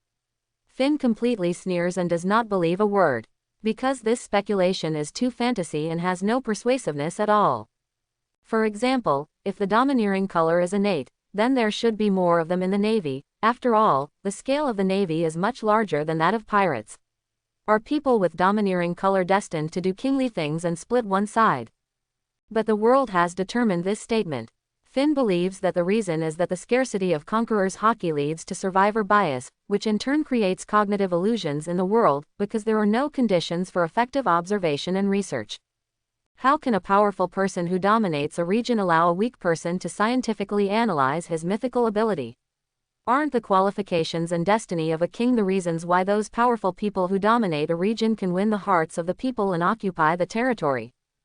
Finn believes that this deep-rooted cognition is nothing more than a misconception misled by existing facts. As for whether conquerors' hockey is innate or acquired, he prefers the latter. Perhaps this ability is awakened in extreme environments, or it takes a long time of practice to have it. However, this is just his guess, and the truth may be more complicated than he knows. Finn remembered the research on psychology in his previous life. People with extreme personalities usually emit a strong aura, which is too strong, impulsive or extremely specific. This strong aura can have a substantial impact on the people around them. Some people may be attracted by the enthusiasm, determination or persistence of people with extreme personalities, and feel that they have strong leadership or the power to inspire passion. On the other hand, some people may feel uneasy, alienated or threatened. This is exactly similar to the domineering color of this world, which is also a kind of mental shock and control. Through the domineering color, the user can directly penetrate into the depths of the other party's heart, making them feel fear, obedience or worship. Therefore, Finn believes that the domineering color is a product of sticking to one's own beliefs and a transformation of extreme beliefs. He believes that this belief has existed since childhood, just as the old saying goes, you can tell a person's future from the age of 3. Once some personalities are formed, it is difficult to change, just like Luffy's yearning for freedom and adventure has existed since childhood. Whitebeard's belief in protecting his family runs through his life. Therefore, Finn believes that this strong belief will be completely erupted and transformed after being stimulated. If it can be materialized and can really affect the real object, it is the awakening of conqueror's color. Finn believes that this is also the principle of martial arts such as sword intention and fist intention often described in fantasy novels. Since he has experienced such a strange thing as time travel, Finn has reason to believe that these concepts are likely to be some authors who have intercepted some cognition through mind resonance or dream wandering under certain accidental circumstances. This explanation can indeed reasonably explain why people like Garp and Hawkeye have conqueror's color, but do not have the obvious external characteristics of conqueror's color, because their conqueror's color should be accurately called fist intention or sword intention. Otherwise, it is difficult to explain how they fight against Roger and Shanks who have conqueror's color. Is it just relying on armament color? This is obviously unreasonable. Conqueror's color is obviously a more advanced power system compared to armament color. But obviously, compared to the deterrence of the will of the conqueror's hockey, it is more difficult to attach the will to the fist and sword to change the attack. It is very likely that there is an ability to match the entanglement of the conqueror's hockey. He also guessed that Whitebeard's conqueror's hockey should be the belief of protecting his family that he has always implemented. He was able to die calmly in the war on the top, and he was ready to die for his sons. Luffy's conqueror's haki is the belief of pursuing freedom, adventure and protecting friendship. Since he was a child, he liked to explore the unknown world, become a pirate, do what he wanted to do, and protect his friends. The belief is pure. Even if it is the pursuit of One Piece, the purpose is to invite all his friends to hold a big banquet. For this, he has experienced countless battles and hesitated between life and death several times. After some analysis, Finn is indeed a little worried now. If the conqueror's haki is innate, then Finn first asked himself whether he has the conqueror's haki. He could answer confidently that he definitely had it. After all, his talent was unquestionable. If he didn't have the Overlord haki, it would be too cheap. However, now that he found that the Overlord haki was similar to a state of mind, Finn's heart began to become uneasy. If this power depends more on understanding, it depends on chance and the state of unity between man and nature. For someone like him who had rich experience in his previous life, thought erratic, and had many distracting thoughts, this was obviously a natural unfriendly. Relying on liver, Finn can be said to be no less than others, but relying on understanding, Finn is not so confident. This uncertainty did put some pressure on him, because he was used to achieving success through practical efforts and labor. Now, he is facing a more abstract and elusive power, which is a new challenge for him. What Finn didn't know was that his belief in pursuing transcendence and freedom was slowly growing as he accumulated strength, quietly waiting for the moment of transformation. Although he still had no idea about the conqueror's haki, fortunately, after some analysis and thinking about the source, Finn was no longer completely ignorant of this power. He had some of his own insights, and it was no longer so mysterious. As for how to stimulate spiritual transformation, this involves Finn's knowledge blind spot, or more broadly speaking, the knowledge blind spot of this world. In this world, the correct interpretation of this power has not yet been fully clarified, and it seems that it can only rely on chance and coincidence. To let the spirit influence reality, materialize, and turn the virtual into the real, it does sound full of mysterious. But the conqueror's haki is obviously a very attractive power, and he is fascinated. Finn couldn't help asking himself, what is my belief, and what can make me risk my life for it? After thinking for a long time, there was still no answer. Finn's current stage plan is to train step by step, slowly break through himself, and turn his qualifications into strength. Because his qualifications that are unrivaled in ancient and modern times have only transformed not long ago, but have not yet been fully transformed into actual ability. Finn may not realize that his so-called gradual accumulation and breakthrough are all subconsciously for the pursuit of great freedom and great freedom. Perhaps it is precisely because of his extraordinary qualifications that Finn is not as passionate as other people in this world for his dreams. He clearly knows that what he has to do is not to fight blindly, but to transform through accumulation. There will always be a time when the challenge of crossing the level will overturn. For him, only strength crushing is the right way to open it. Perhaps this rational way of thinking is also one of the reasons why his conqueror's haki is difficult to awaken. I hope everyone will support it and subscribe more.